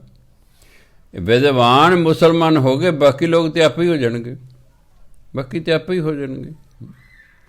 ਇਹੀ ਕਾਰਨ ਹੈ ਕਿ ਉਹ ਕਹਿੰਦਾ ਸੀ ਜੇ ਗੁਰੂ ਤੇਗ ਬਹਾਦਰ ਮੁਸਲਮਾਨ ਹੋ ਗਏ ਸਾਰੇ ਆਪਣੇ ਆਪ ਹੀ ਹੋ ਜਾਣਗੇ, ਇਹਨੂੰ ਬਣਾ ਲਓ। ਉਹ ਤਾਂ ਗੱਲ ਵੱਖਰੀ ਵੀ ਹੋਏ ਨਾ ਹੋ। ਇਹੀ ਕਾਰਨ ਹੈ ਕਿ ਸਭ ਤੋਂ ਵੱਧ ਵਿਦਵਾਨ ਕਸ਼ਮੀਰ 'ਚ ਰਹਿੰਦੇ ਸੀ ਅਤੇ ਪੰਡਿਤ ਸਨ ਉਸ ਵੇਲੇ ਵਿਦਵਾਨ। ਇਸ ਲਈ ਉਹਨਾਂ 'ਤੇ ਜ਼ੁਲਮ ਹੋਣਾ ਸ਼ੁਰੂ ਹੋ ਗਿਆ, ਉਹਨਾਂ 'ਤੇ ਜ਼ੁਲਮ ਹੋਣਾ ਸ਼ੁਰੂ ਹੋ ਗਿਆ। ਤੁਸੀਂ ਮੁਸਲਮਾਨ ਹੋਵੋ। ਉਹ ਤਾਂ ਵਿਚਾਰੇ ਗੁਰੂ ਤੇਗ ਬਹਾਦਰ ਦਰਬਾਰ 'ਚ ਆਏ ਸਨ। ਹਰੇਕ ਸਰਕਾਰ ਦੀ ਕੋਸ਼ਿਸ਼ ਹੁੰਦੀ ਹੈ ਵਿਦਵਾਨਾਂ ਨੂੰ ਜਾਂ ਚਾਪਲੂਸੀ ਨਾਲ ਆਪਣੇ ਬਣਾ ਲਓ ਅਤੇ ਜਾਂ ਡਰਾ ਧਮਕਾ ਕੇ ਬਣਾ ਲਓ, ਅਤੇ ਜੇ ਨਹੀਂ ਬਣਦੇ ਚੱਕ ਕੇ ਜੇਲ੍ਹ 'ਚ ਕਰ ਦਿਓ। ਵੱਡੇ ਵੱਡੇ ਹਿੰਦੁਸਤਾਨ ਦੇ ਵਿਦਵਾਨ ਜਿਹੜੇ ਨੇ ਇਸ ਵੇਲੇ 90 ਬੰਦੇ ਜੇਲ੍ਹਾਂ 'ਚ ਬਿਠਾਏ ਹੋਏ ਨੇ ਕੇਂਦਰੀ ਸਰਕਾਰ ਨੇ, ਵੀ ਇਹ ਸਾਡੀ ਨੁਕਤਾਚੀ ਨਹੀਂ ਕਰਦੇ ਨੇ, ਵੀ ਇਹਨਾਂ ਨੇ ਲੋਕਾਂ ਨੂੰ ਜਾਗਰਤ ਕਰਨਾ ਹੈ, ਇਹਨਾਂ ਦੀ ਗੱਲ ਹੀ ਨਾ ਬਾਹਰ ਆਉਣ ਦਿਓ। ਆਪੇ ਦੂਜੀ ਤਾਂ ਵੈਸੇ ਹੀ ਨੇ, ਕਿਉਂਕਿ ਸਰਕਾਰ ਤਾਂ ਚਾਹੁੰਦੀ, ਕੋਈ ਸਰਕਾਰ ਨਹੀਂ ਚਾਹੁੰਦੀ ਉਹਦੀ ਪ੍ਰਜਾ ਗਿਆਨਵਾਨ ਹੋਵੇ, ਸੁਚੇਤ ਹੋਵੇ ਨਾ। ਕਦੇ ਝੁੱਡੂ ਹੋਣੇ ਚਾਹੀਦੇ ਨੇ, ਇੱਕ ਡਰਪੋਕ ਹੋਣੇ ਚਾਹੀਦੇ ਨੇ। ਹਰ ਸਰਕਾਰ ਚਾਹੁੰਦੀ ਹੈ ਉਹਦੀ ਪ੍ਰਜਾ ਡਰਪੋਕ ਹੋਵੇ ਅਤੇ ਅਗਿਆਨੀ ਹੋਵੇ, ਤਾਂ ਜੋ ਅਸੀਂ ਉਹਨਾਂ 'ਤੇ ਰਾਜ ਕਰ ਸਕੀਏ। ਸਰਕਾਰ ਦੇ ਹੱਕੀ ਬੱਕੀ ਰਹਿ ਗਈ ਵੀ ਆਹ ਜੱਟ ਜਿਹੜੇ ਨੇ ਇਹ ਡਰਦੇ ਹੀ ਨਹੀਂ ਹੈਗੇ। ਲਾਲਪੁਰ 'ਚ ਹੁਣ ਤਾਂ ਉਮੀਦ ਹੀ ਨਹੀਂ ਸੀ, ਉਹਨਾਂ ਤਾਂ ਉਮੀਦ ਹੀ ਨਹੀਂ ਸੀ ਵੀ ਸਾਡੇ ਅੱਗੇ ਵੀ ਕੋਈ ਅੜੇਗਾ। ਅੜੇ ਬੈਠੇ ਵਾਲੇ 3 ਮਹੀਨਿਆਂ 'ਤੇ। ਸੋ ਸਰਕਾਰਾਂ ਹਮੇਸ਼ਾ ਚਾਹੁੰਦੀਆਂ ਨੇ ਡਰਪੋਕ ਲੋਕ ਹੋਣ, ਅਨਪੜ੍ਹ ਤਬਕਾ ਹੋਵੇ ਬਸ, ਅਤੇ ਉਹਨਾਂ ਤੋਂ ਵੋਟਾਂ ਖਰੀਦੋ ਅਤੇ ਆਪਣਾ ਜਿੱਤੋ ਅਤੇ ਮੌਜ ਕਰੋ। ਇਹ ਸਦੀਆਂ ਤੋਂ ਚੱਲਦਾ ਰਿਹਾ, ਔਰ ਹਰ ਇੱਕ ਸੰਸਾਰ ਦੇ ਹਰ ਦੇਸ਼ ਚੱਲਦਾ ਹੈ। ਇਸ ਲਈ ਵਿਦਵਾਨਾਂ ਨੂੰ ਸਹਿਣ ਨਹੀਂ ਕਰਦੇ, ਕਿਉਂ? ਵਿਦਵਾਨਾਂ ਨੇ ਜਾਗਰਤ ਕਰਨਾ ਕੌਮ ਨੂੰ, ਲੋਕਾਂ ਨੂੰ, ਅਤੇ ਉਹਨਾਂ ਨੂੰ ਫਿਰ ਚੰਗਾ ਨਹੀਂ ਲੱਗਦਾ। ਹੁਣ ਸਾਡੀ ਆਪਣੀ ਸਰਕਾਰ ਨੂੰ ਖਤਰਾ ਹੈ, ਪੰਜਾਬ ਸਰਕਾਰ ਨੂੰ, ਹਰਿਆਣੇ ਦੀ ਸਰਕਾਰ ਨੂੰ ਖਤਰਾ ਹੈ ਵੀ ਜੇ ਕਿਸਾਨ ਜਾਗਰਤ ਹੋ ਗਏ, ਮੰਨ ਲਓ ਮੋਰਚਾ ਜਿੱਤ ਵੀ ਗਏ, ਵਾਪਸ ਆ ਕੇ ਆਪਣੇ ਹੱਕਾਂ ਲਈ ਡਟ ਜਾ ਕਰਨਗੇ। ਹਾਂਜੀ, ਸਾਡੇ ਹੱਕ ਇੱਥੇ ਰੱਖ, ਕਿਵੇਂ ਤੁਸੀਂ ਹਾਲ ਕਹਿੰਦਾ ਤਾਂ ਸੈਂਟਰ ਦੇ ਗੋਡੀਆਂ ਲਾਤੇ, ਤੁਸੀਂ ਕਿਹਦੇ ਵਿਚਾਰੇ? ਇਹਨਾਂ ਨੂੰ ਆਪਣਾ ਡਰ ਪਿਆ ਹੋਇਆ ਹੁਣ। ਇਹ ਅੰਦਰੋਂ ਪੋਲੀਟੀਕਲ ਬੰਦੇ ਡਰੇ ਹੋਏ ਨੇ ਵੀ ਜੇ ਜੱਟ ਕਾਮਯਾਬ ਹੋ ਗਏ ਅਸੀਂ ਗਏ। ਇਹ ਬੜੀ ਦੂਰ ਦੀਆਂ ਗੱਲਾਂ ਨੇ। ਅੰਦਰੋਂ ਡਰ ਗਏ ਨੇ ਵੀ ਇਹ ਤਾਂ ਬੜਾ ਵਕਤ ਖੜਾ ਹੋ ਜਾਏ। ਇਹ ਤਾਂ ਜਾਗਰਤ ਹੋ ਗਏ, ਇਹ ਤਾਂ ਜਾਗਰਤ ਹੋ ਗਏ, ਇਹ ਤਾਂ ਇਕੱਠੇ ਹੋ ਗਏ। ਅਸੀਂ ਤਾਂ ਮਸਾਂ ਤੋੜ ਕੇ 31 ਹਿੱਸਿਆਂ 'ਚ ਵੰਡਿਆ ਸੀ ਇਹਨਾਂ ਨੂੰ ਵੀ ਇਕੱਠੇ ਨਾ ਹੋ ਸਕਣ। ਇਹ ਤਾਂ ਇਕੱਠੇ ਹੋ ਗਏ ਨੇ, ਇਹ ਤਾਂ ਜਾਗਰਤ ਹੋ ਰਹੇ ਨੇ, ਇਹ ਤਾਂ ਦੂਜਿਆਂ ਨੂੰ ਜਾਗਰਤ ਕਰ ਰਹੇ ਨੇ। ਅਤੇ ਸਾਡੇ ਲਈ ਤਾਂ ਰਾਜ ਕਰਨਾ ਔਖਾ ਹੋ ਜਾਊਗਾ। ਅੰਦਰੋਂ ਵਿਚਾਰਿਆਂ ਨੂੰ ਚਿੰਤਾ ਲੱਗੀ ਹੋਈ ਹੈ ਸਾਰੀਆਂ ਪਾਰਟੀਆਂ ਨੂੰ। ਦੇਖਦੇ ਚਲੋ ਕੀ ਬਣਦਾ। ਸੋ ਗੁਰੂ ਮਹਾਰਾਜ ਕਹਿੰਦੇ, ਸਹਿਜੇ ਗਾਵਿਆ ਥਾਂਇ ਪਵੈ, ਬਿਨ ਸਹਿਜੇ ਕਥਨੀ ਬਾਧ। ਸਹਿਜ ਅਵਸਥਾ 'ਚ ਆ ਕੇ ਜਦੋਂ ਗਾਇਆ, ਪਰਮਾਤਮਾ ਦੀ ਸਿਫਤ ਸਲਾਹ ਕੀਤੀ, ਥਾਂਇ ਪਵੇ, ਉਹ ਕਬੂਲ ਹੋ ਜਾਂਦਾ। ਉਹ ਕਬੂਲ ਕਿਉਂ? ਅੰਦਰ ਕੋਈ ਹੈ ਹੀ ਨਹੀਂ ਹੈ ਵੀ ਇਹਦੇ ਬਦਲੇ ਮੈਨੂੰ ਆਹ ਮਿਲੇ। ਜਦ ਤੁਸੀਂ ਬਾਣੀ ਪੜ੍ਹ ਰਹੇ ਹੋ, ਠੀਕ ਹੈ ਜੀ, ਤਾਂ ਤੁਹਾਡੇ ਇੱਛਾ ਹੀ ਕੋਈ ਨਹੀਂ ਵੀ ਇਹਦੇ ਬਦਲੇ ਮੈਨੂੰ ਇਹ ਮਿਲੇ, ਉਹ ਆਪੇ ਹੀ ਪ੍ਰਵਾਨ ਹੋ ਜਾਣੀ ਹੈ। ਮਨ ਭਟਕਣੇ ਨਹੀਂ, ਮਨ ਤੇ ਇੱਛਾ ਕਾਰਨ ਭਟਕਦਾ ਹੈ। ਸਾਡੇ ਅੰਦਰ ਇੱਛਾ ਹੈ, ਉਹ ਇੱਛਾ ਹੋਣ ਕਰਕੇ ਸਾਡਾ ਮਨ ਟਿਕਦਾ ਨਹੀਂ ਹੈ। ਉਹ ਇੱਛਾ ਵੱਲ ਹੀ ਚਲਾ ਜਾਂਦਾ, ਪੜ੍ਹ ਕਰਦਾ ਫਿਰ ਕਿੱਧਰ ਚਲਾ ਜਾਂਦਾ। ਇੱਛਾ ਹੈ ਕੁੜੀ ਜਵਾਨ ਹੋ ਗਈ ਹੈ, ਵਰ ਮਿਲਣਾ ਚਾਹੀਦਾ, ਇੱਛਾ ਕਿ ਨਹੀਂ? ਪੜ੍ਹ ਕਰ ਰਿਹਾ ਹੈ, ਉਹ ਇੱਛਾ ਵੱਲ ਹੀ ਧਿਆਨ ਜਾਈਦਾ, ਬਿਰਤੀ ਜੁੜਦੀ ਨਹੀਂ। ਸਹਿਜ ਅਵਸਥਾ 'ਚ ਆ ਕੇ ਇੱਛਾ ਹੀ ਕੋਈ ਨਹੀਂ ਹੁੰਦੀ। ਇਸ ਲਈ ਜੋ ਕਰ ਰਿਹਾ ਉਹ ਪ੍ਰਵਾਨ ਹੁੰਦਾ ਪਰਮਾਤਮਾ ਦਰ 'ਤੇ। ਇੱਛਾ ਜਿਹੜੀ ਹੈ ਮਾਇਆ ਦੇ ਤਿੰਨਾਂ ਗੁਣਾਂ ਦੇ ਅਧੀਨ ਹੈ। ਰਜੋ ਸਤੋ ਤਮੋ 'ਚ ਜਿੰਨਾ ਚਿਰ ਅਸੀਂ ਹਾਂ ਇੱਛਾ ਹੈ। ਜਦੋਂ ਚੌਥੀ ਅਵਸਥਾ 'ਤੇ ਪਹੁੰਚ ਜਾਂਗੇ ਫਿਰ ਇੱਛਾਵਾਂ ਖਤਮ ਹੋ ਜਾਂਦੀਆਂ, ਕੋਈ ਇੱਛਾ ਨਹੀਂ ਹੁੰਦੀ। ਸਹਿਜੇ ਗਾਵਿਆ ਥਾਂਇ ਪਵੈ, ਬਿਨ ਸਹਿਜੇ ਕਥਨੀ ਬਾਧ। ਸਹਿਜ ਅਵਸਥਾ ਤੋਂ ਬਿਨਾਂ ਜੋ ਕਿਹਾ ਜਾਂਦਾ ਸਭ ਵਿਅਰਥ ਹੈ। ਕਹਿੰਦੇ ਸਹਿਜੇ ਹੀ ਭਗਤ ਉਪਜੇ। ਸਹਿਜ ਅਵਸਥਾ ਜਾ ਕੇ ਬੰਦਾ ਭਗਤੀ ਕਰਦਾ ਨਾ, ਫਿਰ ਅੰਦਰ ਭਗਤੀ ਪ੍ਰਗਟ ਹੋ ਜਾਂਦੀ ਹੈ। ਸਹਿਜ ਪਿਆਰ ਬੈਰਾਗ। ਸਹਿਜ ਅਵਸਥਾ 'ਚ ਜਾ ਕੇ ਫਿਰ ਰੱਬ ਨਾਲ ਪਿਆਰ ਪੈ ਜਾਂਦਾ ਹੈ। ਵੈਰਾਗ ਦੀ ਅਵਸਥਾ ਪੈਦਾ ਹੋ ਜਾਂਦੀ ਹੈ। ਸਹਿਜੇ ਹੀ ਤੇ ਸੁਖ ਸ਼ਾਂਤ ਹੋਏ। ਸਹਿਜ ਜਦ ਅਵਸਥਾ ਪੈਦਾ ਹੁੰਦੀ ਹੈ ਫਿਰ ਸੁਖ ਮਿਲਦਾ ਹੈ, ਮਨ ਨੂੰ ਸ਼ਾਂਤੀ ਮਿਲਦੀ ਹੈ। ਬਿਨ ਸਹਿਜੈ ਜੀਵਨ ਬਾਧ। ਸਹਿਜ ਅਵਸਥਾ ਤੋਂ ਬਿਨਾਂ ਜਿਹੜਾ ਜਿਉਣਾ ਇਹ ਤਾਂ ਕਹਿੰਦੇ ਵਿਅਰਥ ਹੈ, ਇਹ ਤਾਂ ਵਿਅਰਥ ਹੈ। ਸੋ ਭਜਨ ਬੰਦਗੀ ਕਰ ਕਰਕੇ ਅਸੀਂ ਸਹਿਜ ਅਵਸਥਾ 'ਤੇ ਪਹੁੰਚਣਾ ਹੈ। ਸਹਿਜ ਅਵਸਥਾ 'ਤੇ ਪਹੁੰਚ ਕੇ ਸਮਝੋ ਬ੍ਰਹਮ ਗਿਆਨ ਦੀ ਅਵਸਥਾ 'ਤੇ ਪਹੁੰਚ ਗਏ।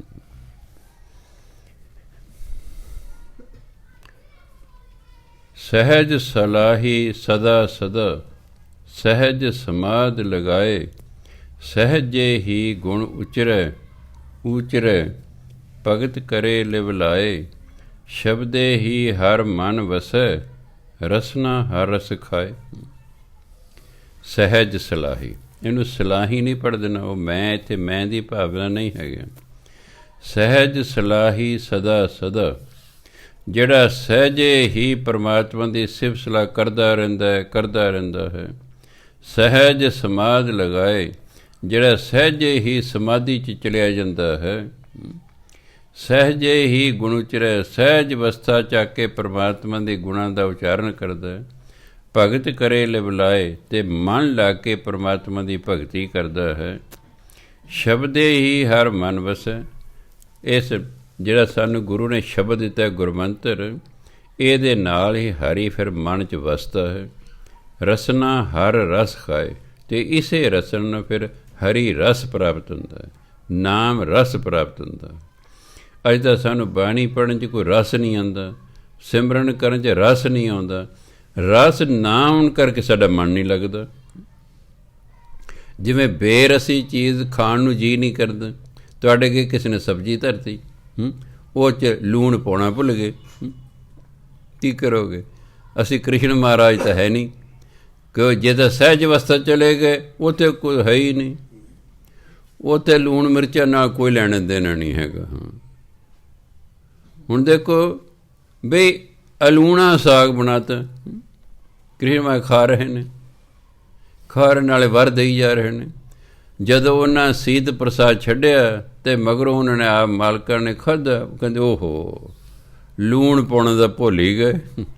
ਉਹ ਕਹਿੰਦੇ ਭਾਈ ਸਾਨੂੰ ਲੂਣ ਨਾਲ ਕੋਈ ਲੈਣਾ ਦੇਣਾ ਨਹੀਂ, ਅਸੀਂ ਤਾਂ ਤੁਹਾਡੇ ਪਿਆਰ ਦੇ ਬੱਝੇ ਹੋਏ ਖਾਈ ਗਏ ਬਸ, ਕਿਉਂਕਿ ਉਹਨਾਂ ਬਣਾਉਣ ਵਾਲੇ ਦੇ ਅੰਦਰ ਪਿਆਰ ਸੀ। ਬਸ ਉਹ ਇੰਨੇ ਪਿਆਰ 'ਚ ਅਫਲ ਗਏ ਕਿ ਉਹਨੂੰ ਭੁੱਲ ਹੀ ਗਏ।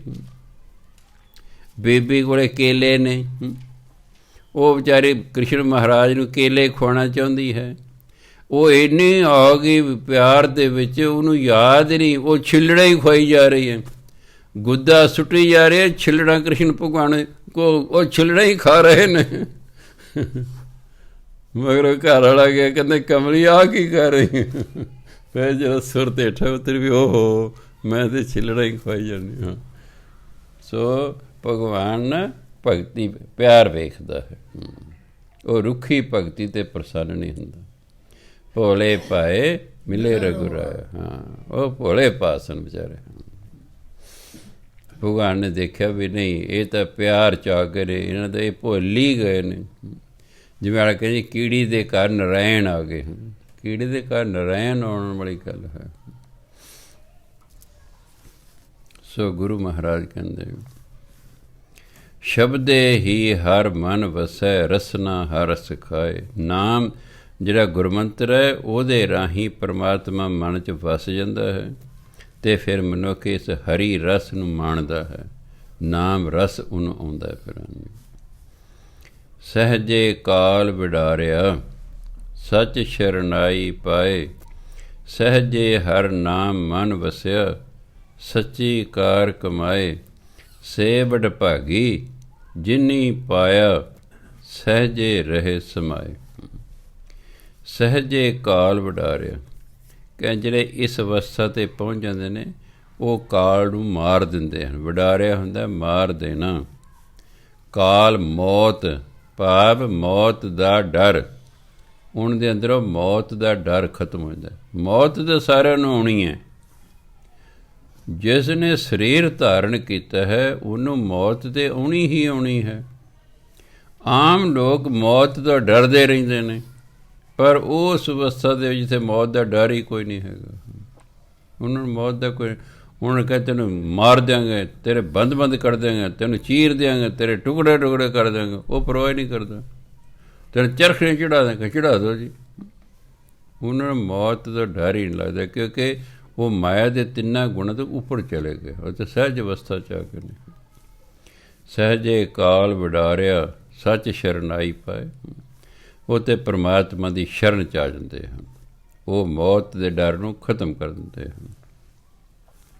ਸਹਿਜੇ ਹਰ ਨਾਮ ਮਨ ਵਸਿਆ, ਸਹਿਜੇ ਪਰਮਾਤਮਾ ਦਾ ਨਾਮ ਉਹਨਾਂ ਦੇ ਮਨ 'ਚ ਵਸ ਜਾਂਦਾ ਹੈ। ਸੱਚੀ ਕਾਰ ਕਮਾਏ, ਸੱਚੀ ਕਾਰ ਨਾਮ ਜਪਣ ਦੀ ਕਾਰ, ਉਹ ਨਾਮ ਜਪਣ ਦਾ ਕੰਮ ਕਰਦੇ ਰਹਿੰਦੇ ਨੇ, ਇਹੀ ਸੱਚੀ ਕਾਰ ਹੈ। ਬਾਕੀ ਕਾਰਜ ਨਹੀਂ ਅਸੀਂ ਕਰ ਰਹੇ ਤਾਂ ਮਾਇਆ ਦੀ ਖਾਤਰ ਨੇ। ਬਾਕੀ ਜਿੰਨੇ ਸੰਸਾਰਿਕ ਕੰਮ ਅਸੀਂ ਕਰਨੇ ਦੇ ਮਗਰ ਮਾਇਆ ਦੀ ਭਾਵਨਾ ਹੈ। ਅਤੇ ਜਿਹੜਾ ਹੈ ਸੱਚੀ ਕਾਰ ਹੈ, ਪਰਮਾਤਮਾ ਦਾ ਨਾਮ ਜਪਣਾ, ਪਰਮਾਤਮਾ ਦੇ ਲਈ ਜਪਣਾ ਹੈ, ਬਸ ਉਹਦੇ ਖਾਤੇ 'ਚ ਪਾਉਣਾ। ਸੱਚੇ ਪਾਤਸ਼ਾਹ ਕੀਤਾ ਹੋਇਆ ਕੀਰਤਨ, ਜਪਿਆ ਹੋਇਆ ਨਾਮ, ਪੜ੍ਹੀ ਹੋਈ ਬਾਣੀ ਆਪਣੇ ਦਰ 'ਤੇ ਪ੍ਰਵਾਨ ਕਰੋ, ਬਸ ਉਹ ਤੁਹਾਡਾ ਨਾਮ ਧਨ ਇਕੱਠਾ ਹੋਏਗਾ। ਜਿਸ ਬਾਣੀ ਦੇ ਬਦਲੇ ਤੁਸੀਂ ਕੋਈ ਚੀਜ਼ ਸੰਸਾਰਿਕ ਨਹੀਂ ਮੰਗਦੇ, ਉਹ ਨਾਮ ਧਨ ਹੁੰਦਾ, ਉਹ ਜਮ੍ਹਾਂ ਹੁੰਦਾ ਰਹਿੰਦਾ, ਉਹ ਤੁਹਾਡੀ ਫਿਰ ਔਖੇ ਸਮੇਂ ਸਹਾਇਤਾ ਕਰਦਾ। ਜਿਸ ਪਾਠ ਦੇ ਬਦਲੇ ਤੁਸੀਂ ਕੁਝ ਮੰਗ ਲਿਆ ਹੈ, ਉਹ ਤਾਂ ਖਰਚ ਹੋ ਗਏ, ਉਹ ਚੀਜ਼ ਤੁਹਾਨੂੰ ਮਿਲ ਗਈ, ਖਰਚ ਹੋ ਗਏ, ਤੁਹਾਡੇ ਇਕੱਠਾ ਤਾਂ ਹੋਇਆ ਨਾ। ਮੈਂ ਪੈਸਾ 1000 ਬੈਂਕ ਜਮ੍ਹਾਂ ਕਰਾਇਆ, 2-4 ਦਿਨਾਂ ਬਾਅਦ ਉਹ ਕਢਾ ਲਿਓ ਨਾ, ਤਾਂ ਫਿਰ ਮੇਰਾ ਬੈਂਕ 'ਤੇ ਰਿਹਾ ਕੋਈ ਨਾ, ਬੈਲੈਂਸ ਤਾਂ ਰਿਹਾ ਨਾ, ਮੈਂ ਤਾਂ ਕਬਰ 'ਤੇ ਖਰਚ ਲਿਆ ਹੈ। ਜਿਸ ਭਜਨ ਬੰਦਗੀ ਦੇ ਬਦਲੇ ਅਸੀਂ ਕੋਈ ਸੰਸਾਰਿਕ ਚੀਜ਼ ਮੰਗਦੇ ਹਾਂ, ਉਹ ਸਾਡੇ ਖਾਤੇ 'ਚ ਜਮ੍ਹਾਂ ਨਹੀਂ ਹੁੰਦੀ। ਉਹ ਕਹਿੰਦੇ ਇਹਦੇ ਬਦਲੇ ਤੂੰ ਲੈ ਲੈ, ਇਹਦਾ ਤੈਨੂੰ ਮੁੱਲ ਮਿਲ ਗਿਆ ਹੈ। ਜੋ ਤੁਸੀਂ ਜਿਸ ਭਜਨ ਬੰਦਗੀ ਦੇ ਬਦਲੇ ਤੁਸੀਂ ਕੁਛ ਨਹੀਂ ਮੰਗਦੇ, ਉਹ ਤੁਹਾਡੇ ਖਾਤੇ ਜਾ ਕੇ ਜਮ੍ਹਾਂ ਹੁੰਦੀ ਹੈ। ਤੁਸੀਂ ਨਿਤਨੇਮ ਕੀਤਾ ਦੇ ਬਦਲੇ ਕੁਛ ਨਹੀਂ ਮੰਗਿਆ, ਉਹ ਲਿਖਿਆ ਗਿਆ ਉੱਤੇ ਤੁਹਾਡੇ, ਹਾਂ ਇਹਨੇ ਨਿਤਨੇਮ ਫਲਾਣੇ ਦਿਨ ਕੀਤਾ, ਲਿਖਿਆ ਗਿਆ। ਤੁਸੀਂ ਕੋਈ ਸਿਮਰਨ ਕੀਤਾ, ਉਹਦੇ ਬਦਲੇ ਤੁਸੀਂ ਕੁਛ ਨਹੀਂ ਮੰਗਿਆ, ਉਹ ਵੀ ਤੁਹਾਡੇ ਖਾਤੇ ਲਿਖਿਆ ਗਿਆ। ਉਹ ਨਾਮ ਧਨ ਹੁੰਦਾ, ਉਹ ਲੋਕ ਅਤੇ ਪਰਲੋਕ ਦੋਨਾਂ 'ਚ ਤੁਹਾਡੀ ਸਹਾਇਤਾ ਕਰੇਗਾ ਔਖੇ ਵੇਲੇ। ਇਹ ਨਾਮ ਸੀ ਰਾਜਾ ਜਨਕ ਕੋਲੇ। ਨਾਮ ਤਾਂ ਸਾਰੇ ਜਪਦੇ ਨੇ, ਪਰ ਸਾਡੇ ਕੋਲ ਨਾਮ ਧਨ ਨਹੀਂ ਹੈ। ਅਸੀਂ ਖਰਚ ਕਰ ਦਿੰਦੇ ਹਾਂ ਉਸ ਨੂੰ, ਕੋਈ ਨਾ ਕੋਈ ਮੰਗ ਲਿਆ। ਹੁਣ ਤੂੰ ਮੰਗ ਲਿਆ ਮੇਰੇ ਘਰ ਪੁੱਤਰ ਹੋਵੇ, ਮੈਂ ਅਖੰਡ ਪਾਠ ਕਰਾਵਾਂਗੀ, ਉਹ ਪੁੱਤਰ ਹੋ ਗਿਆ, ਤੁਸੀਂ ਅਖੰਡ ਪਾਠ ਕਰਾਤੇ, ਉਹ ਤਾਂ ਤੁਹਾਨੂੰ ਮਿਲਣਾ ਥੋੜ੍ਹੇ ਕੁਛ, ਉਹ ਤਾਂ ਤੁਹਾਨੂੰ ਪੁੱਤਰ ਮਿਲ ਗਿਆ। ਤੁਸੀਂ ਕਹੋ ਜੀ ਮੈਂ ਤਾਂ ਅਖੰਡ ਪਾਠ ਕਰਾਇਆ ਸੀ, ਉਹ ਕਹਿੰਦੇ ਤੂੰ ਤਾਂ ਉਹ ਤਾਂ ਪੁੱਤਰ ਲਈ ਕਰਾਇਆ ਸੀ, ਉਹ ਤਾਂ ਤੇਰਾ ਖਰਚ ਹੋ ਗਿਆ, ਤੂੰ ਦੱਸ ਸਾਡੇ ਲਈ ਕੀ ਕੀਤਾ। ਪਰਮਾਤਮਾ ਮੇਰੇ ਲਈ ਤੂੰ ਕੀ ਕੀਤਾ। ਸੋ ਇਸ ਲਈ ਦੇਖੋ, ਅਸੀਂ ਸੰਸਾਰੀ ਜੀਵ, ਅਸੀਂ ਗ੍ਰਸਥੀ ਹਾਂ। ਅਸੀਂ ਉਸ ਅਵਸਥਾ 'ਤੇ ਨਹੀਂ ਪਹੁੰਚੇ ਕਿ ਭਜਨ ਬੰਦਗੀ ਦੇ ਬਦਲੇ ਕੁਛ ਨਾ ਮੰਗੀਏ। ਸੱਚੀ ਗੱਲ ਹੈ, ਆਪਾਂ ਉੱਥੇ ਨਹੀਂ ਪਹੁੰਚੇ ਜੇ।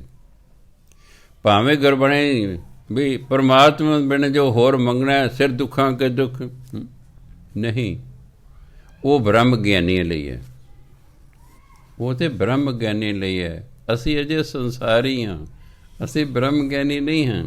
ਬਾਣੀ ਨੇ ਤਾਂ ਸਾਰਿਆਂ ਲਈ ਗੱਲ ਕਰਨੀ ਹੈ, ਬਾਣੀ ਨੇ ਤਾਂ ਆਮ ਬੰਦੇ ਲਈ ਵੀ ਗੱਲ ਕਰਨੀ ਹੈ, ਦਰਮਿਆਨੇ ਲਈ ਵੀ ਕਰਨੀ ਹੈ, ਉੱਚੀ ਅਵਸਥਾ ਵਾਲੇ ਲਈ ਵੀ ਕਰਨੀ ਹੈ।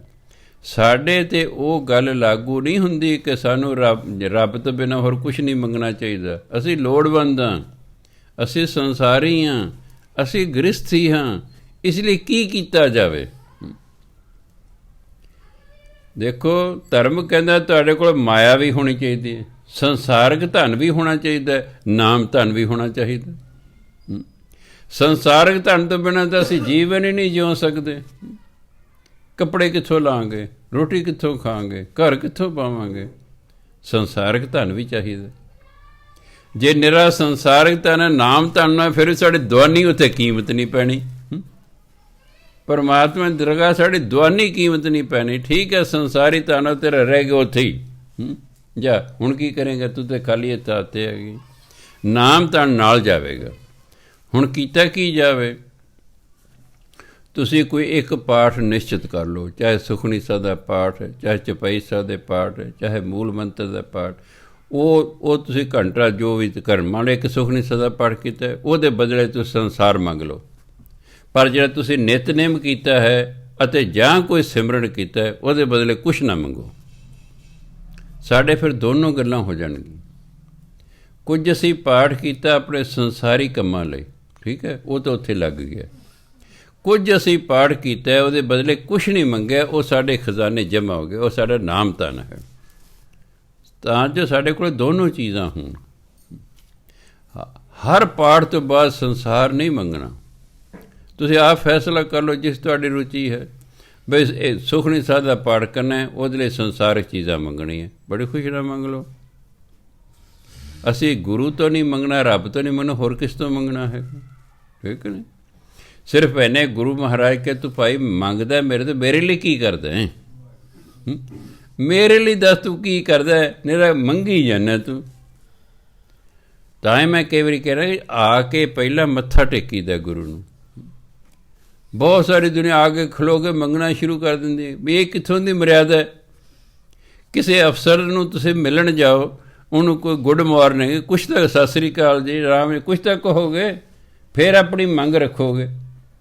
ਇੱਥੇ ਅਸੀਂ ਮੱਥੇ ਹੀ ਨਹੀਂ ਟੇਕਦੇ, ਗੁਰੂ ਨੂੰ ਮੰਗਣਾ ਸ਼ੁਰੂ ਕਰਦੇ। ਗੁਰੂ ਕਹਿੰਦੇ ਵਾਹ ਸਿੱਖਾ ਤੂੰ ਕਮਾਲ ਦਾ, ਤੈਨੂੰ ਪਤਾ ਹੀ ਨਹੀਂ ਮਰਿਆਦਾ, ਤੈਨੂੰ ਸਤਿਕਾਰ ਹੀ ਨਹੀਂ ਕਰਨਾ ਆਉਂਦਾ ਕਿ ਜਿਹਦੇ ਕੋਲ ਜਾਈਏ ਪਹਿਲਾਂ ਉਹਨੂੰ ਕੋਈ ਫਤਿਹ ਬੁਲਾਈ ਦੀ ਹੈ, ਕੋਈ ਨਮਸਕਾਰ ਕਰੀ, ਤੂੰ ਤਾਂ ਉਹਨੇ ਮੰਗਣਾ ਸ਼ੁਰੂ ਕਰਤਾ। ਨਾ ਸਾਨੂੰ ਕਿਸੇ ਨੇ ਦੱਸਿਆ, ਨਾ ਆਮ ਲੋਕਾਂ ਨੂੰ ਪਤਾ। 99% ਲੋਕ ਜਿਹੜੇ ਜਾਂਦੇ ਮੰਗਣਾ ਸ਼ੁਰੂ ਕਰ ਦਿੰਦੇ ਨੇ, ਜਾਂਦੇ ਮੰਗਣਾ ਸ਼ੁਰੂ ਕਰਦੇ।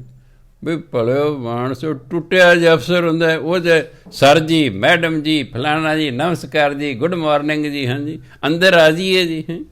ਗੁਰੂ ਨੂੰ ਕੋਈ ਗੁੱਡ ਮਾਰਨਿੰਗ ਨਹੀਂ, ਕੋਈ ਨਮਸਕਾਰ ਨਹੀਂ ਜੀ, ਮੰਗੇ ਹਾਂ ਆਹ ਦੇ ਦਿਓ ਜੀ, ਆਹ ਦੇ ਦਿਓ ਜੀ, ਆਹ ਦੇ ਦਿਓ ਜੀ, ਮੰਗ ਕੇ ਫਿਰ ਮੱਥਾ ਟੇਕਦੇ। ਆਪ ਜੀ ਨੂੰ ਬੇਨਤੀ, ਜਿਹੜੇ ਵੀ ਸੁਣ ਰਹੇ ਹੋ, ਆਪ ਜੀ ਨੇ ਪਹਿਲਾਂ ਆ ਕੇ ਗੁਰੂ ਮਹਾਰਾਜ ਮੱਥਾ ਟੇਕਣਾ, ਠੀਕ, ਫਿਰ ਮੰਗੋ ਬੜੀ ਖੁਸ਼ੀ ਨਾਲ।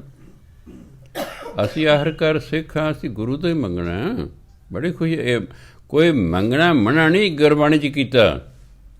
ਜੇ ਭਗਤ ਮਨ ਦਾਲ ਸੀਧਾ ਮੰਗੋ ਕੀਓ, ਹਮਰਾ ਖੁਸ਼ੀ ਕਰਨ ਦਿਓ, ਪਣੀਆਂ ਛਾਦਣ ਨੀਕਾ, ਅਨਾਜ ਮੰਗੋ ਸੱਸੀ ਕਾ, ਗਊ ਭੈਂਸ ਮੰਗੋ ਲਵੇਰੀ, ਇੱਕ ਤਾਜਲ ਤੁਰੀ ਚੰਗੇਰੀ, ਘਰ ਕੀ ਗੀਹਣ ਚੰਗੀ, ਜਨ ਧੰਨਾ ਲੇਵੇ ਮੰਗੀ। ਮੰਗਣਾ ਮਨਾ ਨਹੀਂ ਕੀਤਾ ਗੁਰਬਾਣੀ 'ਚ, ਪਰ ਅਜਿਹਾ ਨਹੀਂ ਕਿ ਮੰਗਦੇ ਹੀ ਰਹੋ ਸਾਰੀ ਉਮਰ। ਕੋਈ ਨਾਮ ਧਨ ਵੀ ਇਕੱਠਾ ਕਰਨਾ, ਅਤੇ ਜਿਹਦੇ ਕੋਲ ਮੰਗਣ ਚਾਹੀਦਾ ਉਹਦਾ ਸਤਿਕਾਰ ਕਰੀਦਾ, ਉਹਦਾ ਸਤਿਕਾਰ ਪਹਿਲਾਂ ਕਰੀਦਾ, ਫਿਰ ਆਪਣੀ ਕੋਈ ਡਿਮਾਂਡ ਮੰਗ ਰੱਖੀ ਦੀ ਹੁੰਦੀ ਹੈ। ਸੋ ਆਪ ਜੀ ਨੇ ਖਿਆਲ ਰੱਖਣਾ। ਤੁਹਾਡਾ ਕੋਈ ਦੋਸਤ ਮਿੱਤਰ ਰਿਸ਼ਤੇਦਾਰ ਜਾਣੋ, ਉਹਨੂੰ ਬੇਨਤੀ ਕਰ ਦੇਣੀ ਕਿ ਭਾਈ ਪਹਿਲਾਂ ਜਾ ਕੇ ਗੁਰੂ ਮਹਾਰਾਜ ਨੂੰ ਮੱਥਾ ਟੇਕੋ, ਫਿਰ ਜੋ ਮੰਗਣਾ ਬੜੀ ਖੁਸ਼ੀ ਨਾਲ ਮੰਗੋ। ਸੋ ਇਹ ਮਰਿਆਦਾ ਹੈ, ਸਾਨੂੰ ਆਪਣੀ ਮਰਿਆਦਾ ਦਾ ਪਤਾ ਹੋਣਾ ਚਾਹੀਦਾ। ਕਿਸੇ ਵੱਡੇ ਨੂੰ ਮਿਲੀਏ ਪਹਿਲਾਂ, ਉਹਨੂੰ ਆਪਾਂ ਨਮਸਕਾਰ ਬਣਾਉਂਦੇ, ਵਾਹਿਗੁਰੂ ਖਾਲਸਾ ਵਾਹਿਗੁਰੂ ਫਤਿਹ, ਜੋ ਵੀ ਕੋਈ ਹੈ ਕਿ ਕਿਸੇ ਧਰਮ ਉਹਦੇ ਅਨੁਸਾਰ ਬੁਲਾਉਂਦਾ, ਫਿਰ ਜਾ ਕੇ ਉਸ ਤੋਂ ਕੋਈ ਚੀਜ਼ ਮੰਗਦਾ ਹੈ। ਸੋ ਗੁਰੂ ਮਹਾਰਾਜ ਕਹਿੰਦੇ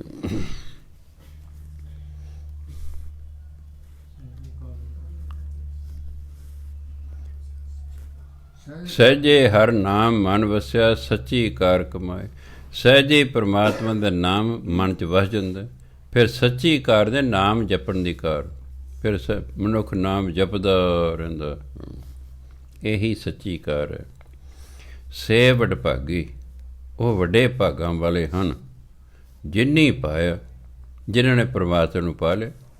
ਸਹਿਜੇ ਰਹੇ ਸਮਾਏ, ਫਿਰ ਉਹ ਸਹਿਜ ਅਵਸਥਾ 'ਚ ਰਹਿੰਦੇ ਨੇ, ਅਡੋਲ ਅਵਸਥਾ 'ਚ ਲੀਨ ਰਹਿੰਦੇ ਨੇ। ਉਹ ਵੱਡੇ ਭਾਗਾਂ ਵਾਲੇ ਜਿਨ੍ਹਾਂ ਨੂੰ ਪਰਮਾਤਮਾ ਦੀ ਪ੍ਰਾਪਤੀ ਹੋ ਗਈ। ਮਾਇਆ ਵਿੱਚ ਸਹਿਜ ਨਾ ਊਪਜੈ, ਮਾਇਆ ਦੂਜੈ ਭਾਏ। ਮਾਨੁਖ ਕਰਮ ਕਮਾਵਣੇ, ਹਉਮੈ ਜਲੈ ਜਲਾਏ। ਜੰਮਣ ਮਰਨਾ ਚੂਕਈ, ਫਿਰ ਆਵੈ ਜਾਏ। ਮਾਇਆ ਵਿੱਚ ਸਹਿਜ ਨਾ ਉਪਜੈ, ਜਿੱਥੇ ਮਾਇਆ ਦਾ ਖਿਆਲ ਤੇ ਸਹਿਜ ਅਵਸਥਾ ਪੈਦਾ ਨਹੀਂ ਹੋ ਸਕਦੀ, ਕਿ ਮਨ ਡੋਲੀ ਜਾਏਗਾ। ਅਤੇ ਮਾਇਆ ਨੇਰਾ ਰੁਪਈਆ ਪੈਸਾ ਨਹੀਂ ਹੁੰਦੀ। ਕੱਲ੍ਹ ਵੀ ਮੈਂ ਦੱਸਿਆ ਸੀ, ਕੋਈ ਵਸਤੂ ਹੈ, ਤੁਸੀਂ ਭਜਨ ਬੰਦਗੀ ਕਰ ਰਹੇ ਹੋ, ਤੁਹਾਨੂੰ ਕੋਈ ਖਿਆਲ ਆਇਆ, 3 ਪ੍ਰਕਾਰ ਦੇ ਖਿਆਲ ਆਉਂਦੇ ਨੇ। ਜਾਂ ਮਾਇਆ ਦਾ ਖਿਆਲ ਆਵੇਗਾ, ਜਾਂ ਕਿਸੇ ਸਰੀਰ ਦਾ ਖਿਆਲ ਆਏਗਾ, ਜਾਂ ਕਿਸੇ ਚੀਜ਼ ਦਾ ਖਿਆਲ ਆਵੇਗਾ। ਉਹ ਜਿਹੜਾ ਹੈ ਮਾਇਆ ਹੈ ਕਿ ਧਿਆਨ ਉੱਧਰ ਚਲੇਗਾ। ਸਿਮਰਨ ਕਰਦਿਆਂ ਪਾਠ ਕਰਦਿਆਂ ਰੱਬ ਵੱਲੋਂ, ਗੁਰੂ ਵੱਲੋਂ ਧਿਆਨ ਹਟ ਕੇ ਉਹਨਾਂ ਵੱਲ ਚਲੇ, ਉਹਨੂੰ ਕਹਿੰਦੇ ਮਾਇਆ। ਹਰ ਉਹ ਚੀਜ਼, ਹਰ ਉਹ ਖਿਆਲ, ਹਰ ਉਹ ਵਿਅਕਤੀ ਜੋ ਭਜਨ ਬੰਦਗੀ ਵੇਲੇ ਯਾਦ ਆਉਂਦਾ, ਉਸ ਨੂੰ ਮਾਇਆ ਕਹਿੰਦੇ। ਅਤੇ ਮਾਇਆ ਦੇ ਵਿੱਚ ਫਿਰ ਭਗਤੀ ਨਹੀਂ ਹੁੰਦੀ, ਧਿਆਨ ਤੋਂ ਉੱਧਰ ਨੂੰ ਚਲੇ ਗਏ, ਭਗਤੀ ਕਦੀ ਹੋਣੀ ਹੈ। ਉਹ ਸੁਲਤਾਨਪੁਰ ਦੀ ਮਸੀਤ ਦੇ ਵਿੱਚ ਕਾਜ਼ੀ ਦਾ ਅਤੇ ਰਾਜੇ ਦਾ ਧਿਆਨ ਹੀ ਮਾਇਆ ਵੱਲ ਚਲਿਆ ਗਿਆ। ਨਮਾਜ਼ ਪੜ੍ਹਨ ਇੱਕ ਦਾ ਧਿਆਨ ਚਲੇ ਗਿਆ, ਘਰ 'ਚ ਜਿਹੜਾ ਘੋੜੀ ਸੂਈ ਹੈ, ਉਹਨੇ ਵਿਸ਼ੇਰੀ ਦਿੱਤੀ ਹੈ, ਖੂਹੀ ਹੈ, ਕਿਤੇ ਉਹ ਟੱਪਦੀ ਖੂਹੀ ਜਿਹਨੇ ਡਿੱਗ ਪਏ, ਵਿਸ਼ੇਰੀ ਯਾਦ ਆ ਗਈ ਨਾ, ਉੱਧਰ ਧਿਆਨ ਹੋ ਗਿਆ, ਕੋਈ ਭਗਤੀ ਨਹੀਂ। ਉਹ ਐਵੇਂ ਹੀ ਗਿਆ, ਉੱਠ ਕੇ ਬੈਠ ਕਰਦੇ, ਠੀਕ ਹੈ, ਐਕਸਰਸਾਈਜ਼ ਜ਼ਰੂਰ ਹੋ ਗਈ।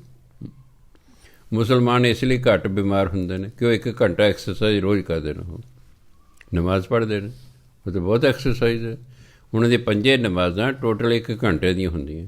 ਜਿਸ ਬੰਦੇ 1 ਘੰਟਾ ਰੋਜ਼ ਐਕਸਰਸਾਈਜ਼ ਕਰਨ, ਉਹਨੇ ਤੰਦਰੁਸਤ ਹੀ ਰਹਿਣਾ। ਕਿੱਡੀ ਵਧੀਆ ਕਾਢ ਹੈ ਮੁਹੰਮਦ ਸਾਹਿਬ ਦੀ, ਕਿੱਡੀ ਵਧੀਆ ਕਾਢ ਹੈ। ਵੀ ਕਰੋ ਉੱਠ ਕੇ ਬੈਠਕ, ਐਕਸਰਸਾਈਜ਼ ਹੋਏਗੀ, ਨਾਲੇ ਆਪਣਾ ਨਾਮ ਜਪੇਗਾ। ਦੂਜੇ ਦਾ ਧਿਆਨ ਘੋੜੇ ਖਰੀਦਣ ਨਾਲ ਚਲਿਆ ਗਿਆ, ਉਹਦਾ ਧਿਆਨ ਮਾਇਆ ਵੱਲ ਚਲਿਆ ਗਿਆ, ਭਗਤੀ ਨਹੀਂ ਹੁੰਦੀ।